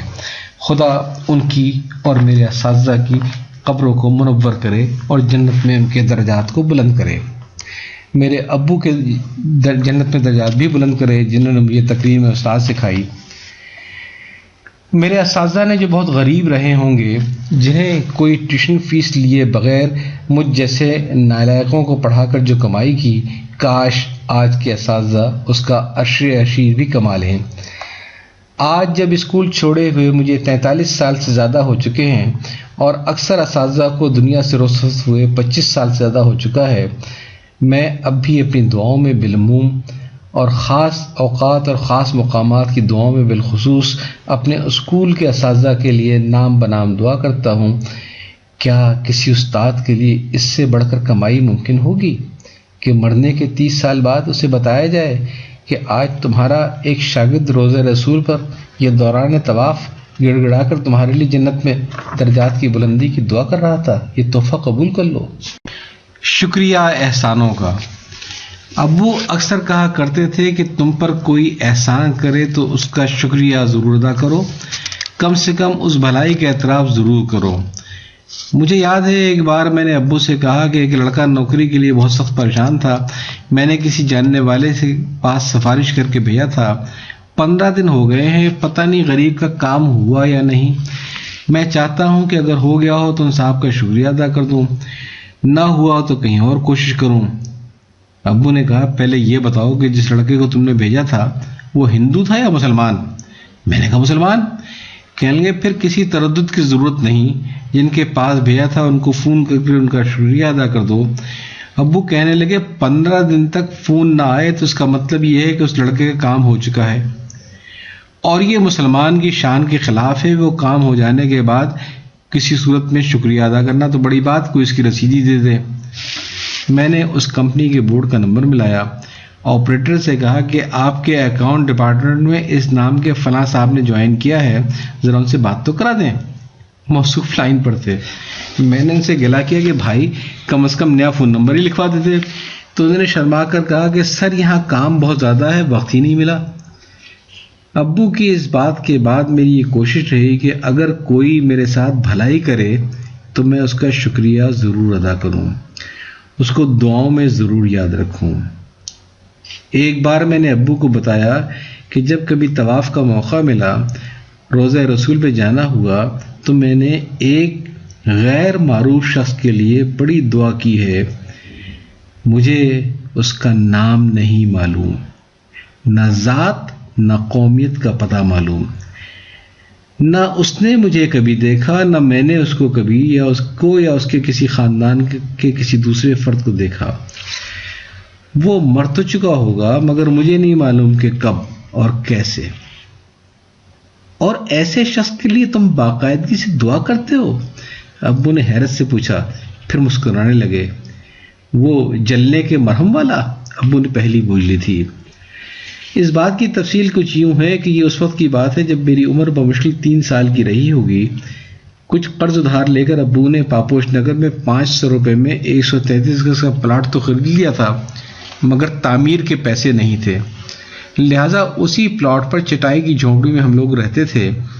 ایک روز امی پڑوس میں خالہ کے گھر گئی تھیں، میں اکیلا گھر میں تھا۔ محلے کے بچوں نے شرارت میں آگ لگائی تو نہ صرف یہ کہ جھونپڑی میں تمام اسباب کے بلکہ میں بھی جل گیا۔ میری دونوں ٹانگیں گھٹنوں تک جل چکی تھیں۔ محلے کے ایک پرائیویٹ ڈاکٹر صاحب کا علاج شروع ہوا۔ اس علاج سے کافی افاقہ ہوا، مگر مریض کو نہیں بلکہ ڈاکٹر کو۔ امی بتاتی ہے کہ ہفتے کے 10 دن میں جب ڈریسنگ کے بعد لگتا تھا کہ زخم بھرنے لگے ہیں تو وہ کوئی پاؤڈر ایسا ڈالتا تھا کہ وہ سارے زخم پھر سے کچے ہو جاتے تھے۔ یہ میں بڑی تیزی سے اپاہجی کی طرف بڑھ رہا تھا کیونکہ میری دونوں ٹانگیں پیچھے مڑ کر جڑنا شروع ہو گئی تھیں۔ ان دنوں ابو سخت پریشان تھے۔ دفتر کے کسی ساتھی نے پوچھا تو ابو نے اپنا مسئلہ بتا دیا۔ انہوں نے کہا یہ تو کوئی مسئلہ ہی نہیں، صدر میں فلاں ہوٹل میں چلے جاؤ، اس سے کہو کہ جلنے والا مرہم دے دے۔ پیسے کتنے دینے ہوں گے؟ ابو نے پوچھا۔ وہ بولے اس مرہم کا وہ کوئی پیسہ نہیں لیتا، اگرچہ اس مرہم کو تازہ رکھنے کے لیے اسے روزانہ کلو کے حساب سے مکھن ڈالنا پڑتا ہے، اور کھپت اتنی ہے کہ ڈرم بھی بھر کے رکھنا پڑتا ہے۔ ہاں البتہ مرہم کے لیے برتن ضرور لے جانا۔ امی ابو نے گھر پر اس مرہم کی وجہ سے میری ڈریسنگ کر کے میرا علاج شروع کیا۔ الحمدللہ اس مرہم کے جادوئی اثر ہوا اور رفتہ رفتہ میں مکمل صحتیاب ہو گیا۔ وہ شخص آج بھی میری دعاؤں کا حصہ ہے کیونکہ اس نے میری ذات پر بڑا احسان کیا تھا۔ ابو کی ایک خاص بات ان کے مطالعے کی عادت تھی۔ ترجمے اور تصنیف سے جو وقت بچتا تھا وہ مطالعے میں صرف کرتے تھے۔ کبھی کبھی میں ابو سے کہتا تھا کہ ابو آپ اپنی آنکھ پر اتنا زور نہ دیا کریں، تو ابو ٹال جاتے تھے۔ مجھے اس لیے تشویش تھی کہ ابو کی ایک آنکھ بہت کمزور تھی، اکثر علاج بھی چلتا رہتا تھا، اور دوسری آنکھ ان کے بہت کم دوستوں کو معلوم ہوگا کہ وہ پیدائشی طور پر بینائی کی نعمت سے محروم تھی۔ ابو بتاتے ہیں کہ زندگی میں پہلی بار ایک آنکھ سے نابینا ہونے کا علم کالج میں جانے کے بعد ہوا، جب وہ آنکھ کا معائنہ کرانے ایک ڈاکٹر کے پاس گئے اور ڈاکٹر نے حسب معمول ایک آنکھ بند کر کے دوسری آنکھ پہ دیوار پہ کچھ حرف پڑھنے کو آیا تو انکشاف ہوا کہ اس آنکھ میں سرے سے بینائی نہیں تھی۔ ابو کہتے ہیں کہ میں بچپن سے یہی سمجھتا تھا کہ جیسا میں دیکھتا ہوں ویسے ہی ہر شخص دیکھتا ہوگا۔ ابو کے انتقال کی وجہ کیا تھی؟ یوں تو ابو کو دل سمیت کئی امراض لاحق تھے، مگر میں سمجھتا ہوں کہ ابو کے انتقال ان میں سے کسی ایک مرض سے نہیں ہوا جن کی تشخیص مختلف اوقات میں ڈاکٹر حضرات ان کے رپورٹ کارڈ پر لکھتے رہے تھے۔ وہ 30 برس سے زیادہ مختلف بیماریوں میں مبتلا رہے مگر ہمیشہ حشاش بشاش رہے۔ کبھی کسی نے ان کی زبان سے مایوسی کا کلمہ یا بیماری کے ہاتھوں مجبوریوں کا احوال نہ سنا تھا۔ میں نے زندگی میں صرف ایک مرتبہ 1982 میں ان کے منہ سے سنا تھا کہ اگر میں مر جاؤں تو تم گھبرانا مت، ہمت سے کام لینا، فلاں فلاں کام ایسے ایسے کرنے ہوں گے۔ یہ اس وقت کی بات ہے جب ابو سے ایک سرکاری دورے پر اندرون بلوچستان گئے تھے۔ وہاں ایک جیپ میں سفر کے دوران وہ حادثے کا شکار ہوئے اور جیپ کھائی میں گر پڑی تھی۔ یہ بہت سنگین حادثہ تھا۔ انہیں کوئٹہ کے سرکاری اسپتال میں انتہائی نگہداشت میں رکھا گیا۔ میں کوئٹہ گیا کہ ابو کو لے کر کراچی آ سکوں، مگر ایک بڑا مسئلہ یہ ہو گیا کہ ابو کے گردن اور کے مہرے کی ہڈی سرک گئی تھی۔ چنانچہ ڈاکٹروں نے ان کے سر میں شکنجہ کس کے انہیں ایک چرخی کی مدد سے وزن سے لٹکایا ہوا تھا تاکہ ہڈی اپنی جگہ پہ بیٹھ جائے۔ میں اکیلا ابو کے ساتھ تھا اسپتال میں، کیونکہ مجھے آتے وقت اندازہ بھی نہ تھا کہ کتنا سنگین حادثہ ہوا ہے۔ میں تو صرف ان کو کراچی واپس لانے کے لیے گیا تھا۔ ایسے میں ابو نے ایک دن رات 3 بجے کے قریب مجھے نصیحتیں اور وصیتیں کرنی شروع کر دی، اور میں رونے لگ گیا کہ ابو میں اس وقت آپ کے ساتھ بالکل اکیلا ہوں، آپ ایسی باتیں کر کے پلیز مجھے پریشان نہ کریں۔ ابو خاموش ہو گئے۔ جیسے تیسے ان کو کراچی لایا۔ بہت طویل عرصے وہ جناح اسپتال میں اسی حالت میں زیر علاج رہے کہ شکنجے کی مدد سے ان کے سر پر وزن لاد دیا گیا تھا۔ وہ ہل جل نہیں سکتے تھے۔ ان کو پورا اندازہ تھا کہ اگر خدا نخواستہ علاج میں ناکامی ہوئی تو اس کا نتیجہ ساری عمر کی معذوری میں نکل سکتا ہے، لیکن ابو نے کبھی مایوسی اور بے بسی کا اظہار نہ کیا۔ کراچی آتے ہی ان کی شگفتگی بھی لوٹ آئی تھی اور وہ اسپتال میں اپنے تیمانداروں سے ہنسی مذاق اور لطیفہ گوئی میں مصروف رہے، جو ان کی شخصیت کا حصہ تھی۔ خدا کی مہربانی اور ابو کی قوت ارادی سے ابو کو صحت مل گئی۔ اگرچہ ہر سال سردیوں میں ابو کی گردن میں تکلیف شروع ہو جاتی تھی، مگر ابو نے کبھی نہ ہم لوگوں سے نہ اپنے احباب سے اپنی تکلیف کا ذکر نہ کیا۔ وہ ہر حال میں خوش رہتے تھے اور خوش رکھتے تھے۔ 1990 میں دل کے مرض کی تشخیص ہو گئی تھی، مگر ابو نے اس کو سنجیدگی سے نہیں لیا۔ 1996 میں جب ابو کو پہلی بار دل کا دورہ اٹھا، ڈاکٹروں نے بائی پاس کا مشورہ دیا، مگر ابو نے مشورے کو بائی پاس کر دیا۔ ہاں، ایک فرق ضرور آیا کہ اب وہ اپنے مرض کو سنجیدگی سے لینے لگے تھے، مگر ترجیح انہوں نے بجائے ایلوپیتھی کے حکمت کو دی۔ اچھے حکیموں سے مشورے سے اپنے لیے نسخہ ترتیب دلوایا، جس میں کئی خمیرے اور قبلاب وغیرہ شامل تھے۔ وہ بڑی باقاعدگی سے حکمت کی دوا استعمال منگواتے تھے یا خود لاتے تھے اور استعمال کرتے تھے۔ ان کو 14 سال تک دل سمیت کوئی سنگین بیماری نہ ہوئی۔ 2010 میں ان کا برین ہیمریج ہو گیا تھا۔ کچھ خون دماغ سے نکل کر سر کے اندرونی حصے میں، جو مقدار میں کم تھا، پہنچ گیا، مگر اس نے کئی پیچیدگیاں پیدا کر دی تھیں۔ مگر اللہ کی مہربانی اور ابو کی قوت ارادی تھی کہ یہ مرحلہ بھی گزر ہی گیا۔ 2011 کے آخر میں ان پر دورہ پڑا اور ساتھ ہی جگر کے مسائل بھی پیدا ہو گئے۔ ابو انجیوپلاسٹی کے لیے راضی تو ہوئے، مگر اس سے پہلے ان کا براوا آ گیا۔ مجھے بہرحال یقین ہے کہ ابو کا انتقال نہ دل کی بیماری سے ہوا، نہ جگر کی بیماری سے۔ ان بیماریوں سے لڑنے کی ان میں بھرپور صلاحیت تھی۔ میں نے ان کو 30 سال ہنستے کھیلتے اور بیماریوں سے مقابلہ کرتے دیکھا تھا۔ ابو کی موت کا اصل سبب ایک ایسی بیماری تھی جس کا علاج نہ تو کسی ڈاکٹر کے پاس تھا، نہ ہی خود ان کے پاس، اور وہ تھی ان کی بڑھتی ہوئی تنہائی۔ ابو کا حلقہ بہت تھا، چاہے عزیز و رشتہ دار ہوں یا دوست احباب، مگر پھر ایک ایک کر کے وہ حلقہ محدود ہوتا چلا گیا۔ مجھے یاد ہے کہ ایک دور وہ تھا کہ کسی شادی یا تقریب میں جانا ہو تو ابو کا اصرار ہوتا تھا کہ 8 بجے سے پہلے گھر سے نکلنا چاہیے تاکہ 9 بجے تک شادی ہال میں ہوں۔ ہم لوگ کبھی کبھی الجھتے بھی تھے کہ کراچی میں خود گھر والے بھی شادی ہال میں 10 بجے سے پہلے ہی پہنچتے، کیا کریں گے اتنی جلدی چل کر، صرف ہال والے ہی ملیں گے۔ مگر ابو کا اصرار ہوتا تھا کہ یہی موقع ہوتا ہے سب سے ملاقات کرنے کا، جو پہلا آ گیا اسی سے گپ شپ ہو جائے گی، اور ہوتا بھی یہی تھا۔ جہاں ابو بیٹھتے تھے بالکل بعد میں آنے والے احباب وہیں بیٹھ جایا کرتے تھے، پھر ہنسی مذاق اور یاد ماضی شروع ہو جاتی تھی۔ پھر میں نے دیکھا کہ ابو کی دلچسپی ان تقریبات میں کم ہونے لگی۔ اب ہم لوگ اصرار کرتے تھے کہ ابو چلیں، اور ابو بادل ناخواستہ تیاری شروع کرتے تھے۔ ان کی خواہش دبی دبی یہ رہتی تھی کہ وہ نہ جائیں، اور بہتر ہے مجھے معلوم تھا کہ اس کی وجہ کیا ہے۔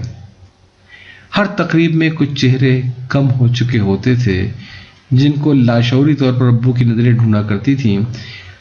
ان کے تمام ساتھی جو عمر میں ان سے چھوٹے یا بڑے تھے، جن سے ایک عرصے کا ساتھ تھا، ایک ایک کر کے اللہ کو پیارے ہو رہے تھے۔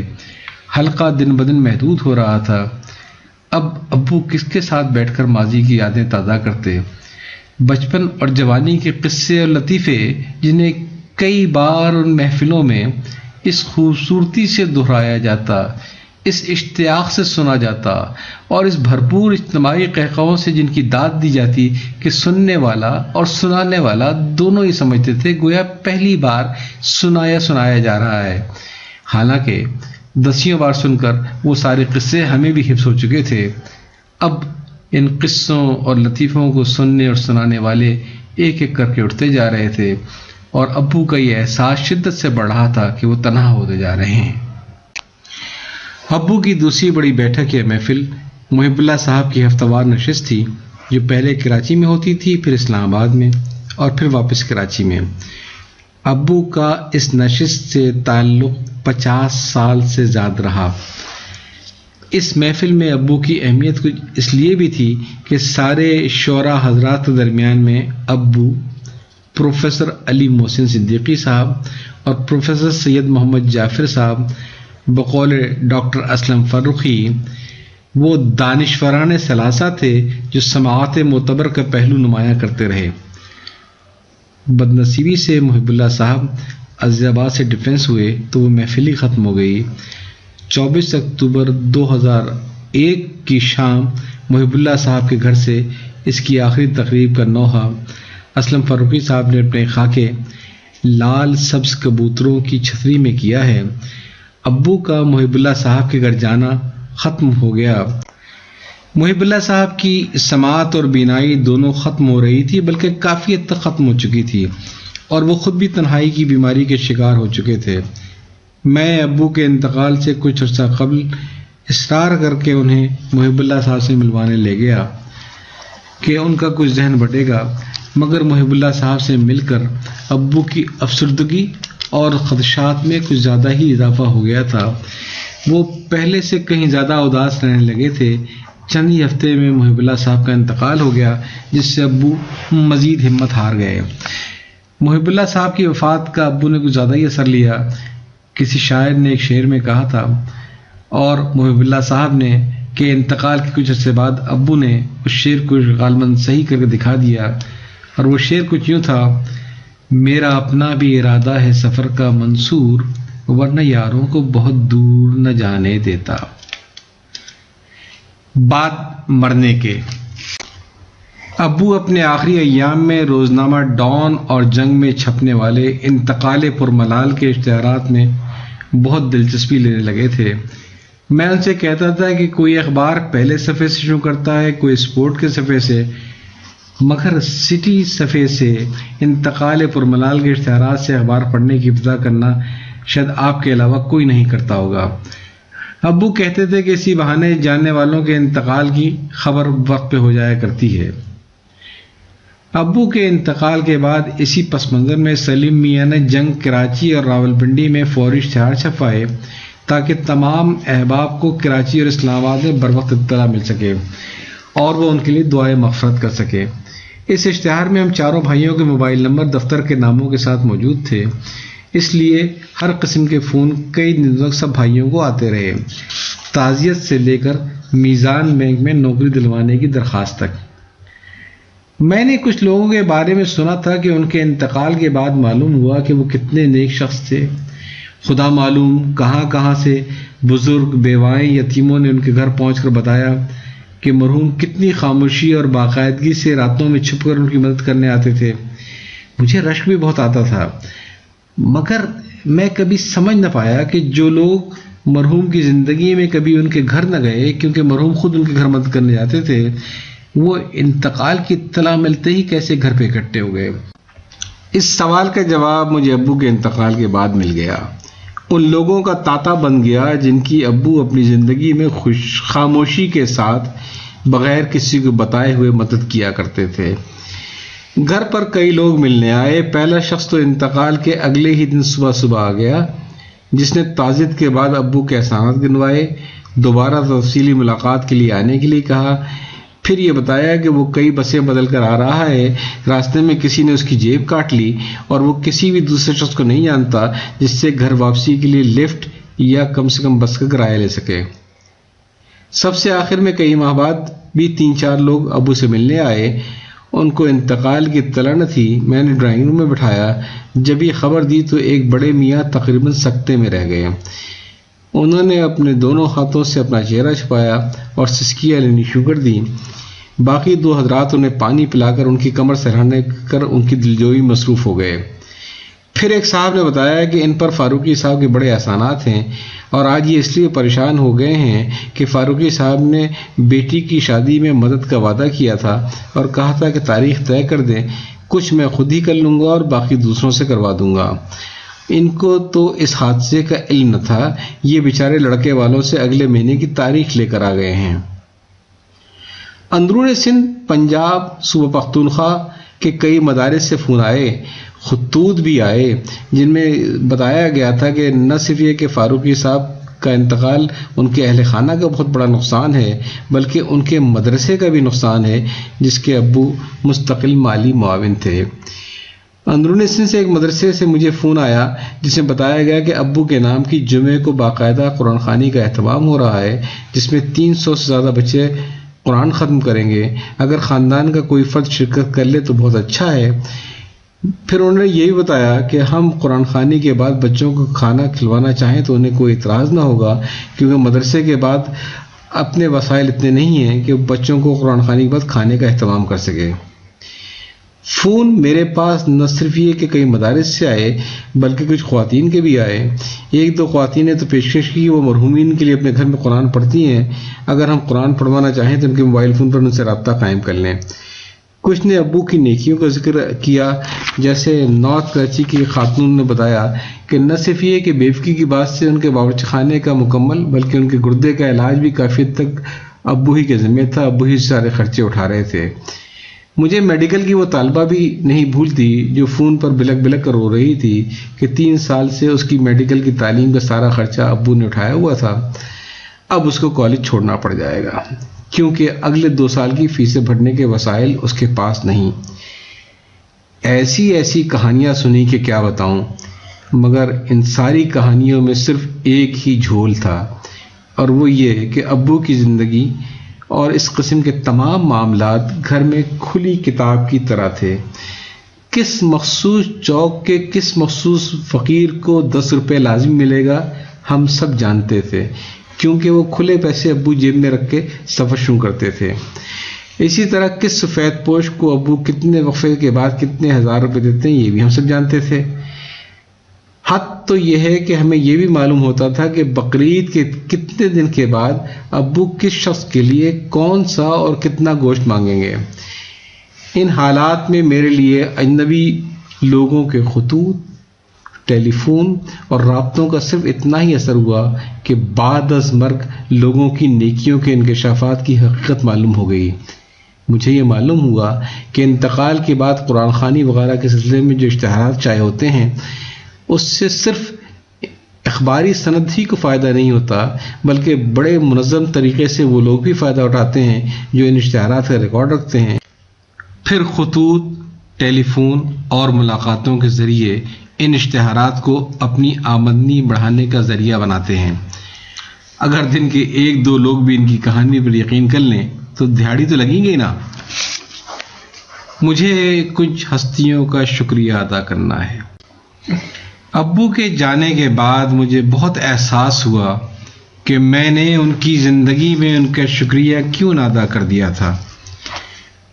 اب میں اپنی اس غلطی کو دہرانا نہیں چاہتا۔ آج میں پہلی بار 2 ہستیوں کا شکریہ ادا کرنے کے لیے ابو پر اس مضمون کا سہارا لے رہا ہوں۔ پہلی شخصیت ہے میری امی کی۔ مجھے اپنی زندگی اگر ایک جملے میں بیان کرنی ہو تو میں صرف یہی کہوں گا کہ میری زندگی ثبوت ہے اس بات کا کہ ماؤں کی دعائیں قبول ہوتی ہیں۔ مجھے بہت خوف آتا ہے ان ماؤں سے جو غصے میں اولاد کو کوستی ہیں۔ کاش وہ یہ جان لیں کہ ماؤں کی دعائیں بھی قبول ہوتی ہیں اور بد دعائیں بھی قبول ہوتی ہیں۔ ایک شخص کا میں نے انٹرویو پڑھا جس میں انہوں نے اپنے بچپن کے واقعات بھی بیان کیے۔ انہوں نے بتایا کہ وہ بچپن میں بہت شریر تھے، یہاں تک کہ ایک دن گھر میں جب دعوت تھی اور کافی مہمان آئے تھے تو انہوں نے سالن کی ہانڈیوں میں مٹھی بھر کے ریت ڈال دی۔ ان کی ماں بہت غصے ہوئی اور شدید غصے کے عالم میں ان کا نام پکار کر بڑے تیز سے کہا، خدا تجھے امام کعبہ بنائے، یہ تو نے کیا کر دیا؟ یہ سچا قصہ اس شخص کا ہے جسے آج پوری دنیا خانہ کعبہ اور مسجد نبوی کے تمام اماموں کے سربراہ امام شیخ احمد سدیس کے نام سے جانتی ہے۔ وہ وقت جب ماں نے اسے پکار کر کہا تھا، سدیس خدا تجھے کعبے کا امام بنائے، وہ ماں کی دعا کی قبولیت کا وقت تھا۔ اور اگر خدا نہ خواستہ اس وقت ماں نے یہ غصے میں کہا ہوتا، سدیس خدا تجھے غارت کرے، تو کیا شیخ سدیس امام کعبہ بن سکتے تھے؟ امی، مجھے اپنی زندگی میں جو کچھ ملا وہ میری اوقات سے بھی زیادہ تھا اور میری توقعات سے بھی۔ اس کی وجہ یہ تھی امی کہ میرے لیے آپ کی دعائیں اللہ نے قبول کی۔ امی، آج جس گھر میں ہم لوگ رہتے ہیں وہ 1200 گز پر 2 منزلہ بڑا بنگلہ ہے، مگر امی میں کبھی بھلا نہیں سکتا کہ جب میری عمر بہت کم تھی تو ٹین اور چٹائی کی چھت ہوا کرتی تھی۔ میں آپ کی جتنی مرضی خدمت کر لوں اس ایک رات کا شکریہ ادا نہیں کر سکتا۔ جب بارش میں چھت بری طرح سے ٹپک رہی تھی، آپ نے مجھے بستر پر لٹا کر اپنے دونوں بازوؤں پر لحاف تان لیا تھا اور میرے اوپر بیٹھ گئی تھی۔ آپ نے میرے اوپر ایک خیمہ سا بنا دیا تھا تاکہ میں بارش کے پانی میری نیند کو خراب نہ کرے۔ یہ الگ بات ہے کہ گیلے لحاف کے وزن سے آپ کے اپنے ہاتھ چل ہو گئے تھے۔ امی، مجھے 7 جنم بھی آپ کی خدمت کے لیے مل جائیں تو میں اسے ایک رات کا شکریہ ادا نہیں کر سکتا۔ امی، آج ہمارے گھر میں 4 گاڑیاں ہیں۔ ایک گاڑی ڈرائیور کے ساتھ گھر میں صرف آپ کے لیے رہتی ہے، مگر امی مجھے وہ وقت بھی یاد ہے جب آپ نے ایک ہاتھ سے مجھے گود میں اٹھا رکھا تھا اور دوسرے ہاتھ سے بس کی چھت کا ڈنڈا پکڑا ہوا تھا۔ آپ سخت نیند کے عالم میں تھیں کیونکہ ساری رات میں نے آپ کو اپنی بیماری سے جگائے رکھا تھا۔ اس وقت آپ مجھے ڈاکٹر کو دکھانے جن ہسپتال لے جا رہی تھی۔ امی، مجھے 7 جنم بھی آپ کی خدمت کے لیے مل جائیں تو میں اس ایک سفر کا شکریہ ادا نہیں کر سکتا۔ امی، یہ دونوں قصے آپ نے مجھے آخری بار کم سے کم 45 سال قبل سنائے تھے۔ آپ سوچتی ہوں گی کیسا ناشکرہ ہے، سب بھول گیا۔ نہیں امی، میں ایک دن بھی نہیں بھولا۔ ہاں، مجھے شکریہ کرنے کا سلیقہ نہیں آتا، لہٰذا اس مضمون کا سہارا لے رہا ہوں۔ امی، میں کچھ بھی نہیں بھولا ہوں۔ یہ بھی نہیں بھولا کہ کالج لائف تک جب ہر سال عید پر مجھے نیا جوڑا ملتا تھا اسے آپ اپنے ہاتھوں سے سلا کے دیتی تھیں۔ امی، مجھے تو آج تک اپنا وہ براؤن رنگ کا سوٹ یاد ہے جسے پہن کر میں نے پہلی بار سروسز ٹربیونل کی سرکاری ملازمت شروع کی تھی۔ اس لیے یاد ہے کہ سوٹ کے ساتھ آپ نے پہلی بار میرے لیے ایک باسکٹ بھی سی تھی۔ میں آپ کی محبتوں کا نہ بھولا ہوں نہ احسانات کو، بس یہ میری کوتاہی ہے کہ مجھے آپ کی جتنی خدمت کرنی چاہیے میں اس کا 1واں حصہ بھی نہیں کرتا۔ مگر امی پلیز میری کوتاہیوں کو معاف کر دیجئے، اپنی دعاؤں میں کوئی کمی نہ آنے دیجئے، کیونکہ میری عاقبت خراب ہو گئی تو امی سب سے زیادہ دکھ بھی تو آپ ہی کو ہوگا۔ میری زندگی اور اس کا سفر آپ کی دعاؤں سے بہت اچھا گزرا ہے، مگر امی اصل زندگی تو اگلے جہان میں ملتی ہے۔ امی، آپ میرے لیے دعا کریں تاکہ وہ زندگی بھی میرے لیے اچھی ہو۔ دوسرا شکریہ مجھے جس کا ادا کرنا ہے وہ میری ایک بہت اچھی دوست ہے اور میری بیوی بھی۔ عموماً لوگ دوستیاں پہلے کرتے ہیں اور شادی بعد میں، مگر ہم دونوں نے پہلے شادی کی اور بعد میں ہماری دوستی کا آغاز ہوا۔ غزالہ، تم نے دوست کے سارے حق بھی نبھائے اور بیوی کے بھی، اللہ تم کو جزا دے۔ میں آج تم کو یہ بتانا چاہتا ہوں کہ جب میں کسی نئے شادی شدہ جوڑے کے لیے دعا کرتا ہوں تو کہتا ہوں کہ اللہ اس کی بھی ازدواجی زندگی اتنی ہی خوشگوار ہو جتنی کہ میری ہے۔ غزالہ، جب تم 1983 میں اپنا گھر چھوڑ کر میرے گھر آئی تھی تو تمہارے لیے ایک بہت مشکل مرحلہ رہا ہوگا، کیونکہ افراد خانہ کے لحاظ سے وہ گھر بہت ہی مختصر تھا۔ والدین کے علاوہ صرف ایک بہن اور 2 بھائی تھے جن کے مزاجوں کو تم پیدائشی طور پر جانتی تھی، اور تم کو ایسے گھر میں آنا تھا جس میں میرے 8 بھائی بہن اور امی ابو کو ملا کر 11 افراد تھے۔ ان کے مزاجوں کو سمجھنا، ہر ایک کو خوش رکھنا بہت مشکل کام تھا۔ چنانچہ تم پہلے دن سے دل میں یہ فیصلہ کر کے آئی تھی کہ مجھے اپنی سسرال میں نہیں رہنا۔ میں اس فیصلے کی وجہ سمجھ سکتا ہوں۔ کوئی دوسری لڑکی بھی ہوتی تو شاید وہ یہی فیصلہ کرتی، لیکن تمہارا طریقہ واردات بالکل مختلف تھا۔ اپنی اس خواہش کی تکمیل کے لیے کہ مجھے سسرال میں نہیں رہنا، تم نے سسرال کو ہر طریقے سے اپنا گھر بنا لیا۔ تم ہمارے گھر میں بہو بن کر نہیں، بیٹی بن کر اتری، اور تم نے اپنے برتاؤ سے بتایا کہ بیٹیاں اپنے ماں باپ کی کتنی خدمت کرتی ہیں۔ عجیب بات ہے کہ جس طریقے سے آج تک تمہارے لیے ہمارے گھر میں کبھی بہو کا لفظ سننے میں نہیں آیا، اسی طریقے سے آج تک میرے کسی بھائی یا کسی بہن نے تمہارے لیے کبھی بھابھی کا لفظ استعمال نہیں کیا۔ ان کی اولادوں نے کبھی تمہیں چچی یا مانی کہہ کے نہیں پکارا۔ کوئی تمہیں غزالہ باجی کہتا ہے، کوئی بجو یا بجو خالہ۔ جس طریقے سے تم نے سب کے دل جیتے ہیں، اس نے مجھے اس احساس میں مبتلا کر دیا کہ تم نے میرے ماں باپ، میرے بھائی بہن سب مجھ سے چھین لیے ہیں۔ اللہ کا شکر ہے کہ آج تک ہمارا کوئی جھگڑا نہیں ہوا اور کوئی دوسری عورت نہ میری زندگی میں آ سکی، باوجود دبی دبی خواہش کے نہ کبھی آئے گی، کیونکہ اس میں کوئی مبالغہ نہیں۔ میں اچھی طرح جانتا ہوں کہ میرے گھر کے سارے ووٹ تمہارے ہیں۔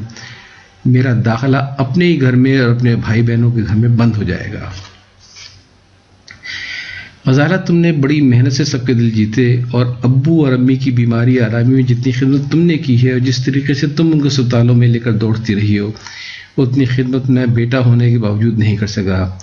مجھ سے کوتاہیاں ہوئیں، مگر تم نے مجھے اکثر اپنے فرائض بہت خوبصورتی سے یاد دلائے۔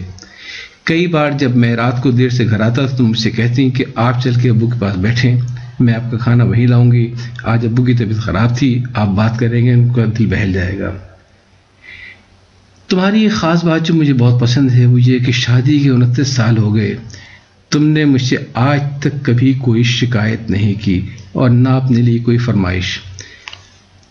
حد تو یہ ہے کہ ان 29 سالوں میں تم نے ایک بار بھی یہ جاننے کی کوشش نہیں کی یا خواہش نہیں کی کہ میری تنخواہ کتنی ہے، مجھے بونس کتنا ملتا ہے، میرے اکاؤنٹ میں کتنے پیسے ہوتے ہیں۔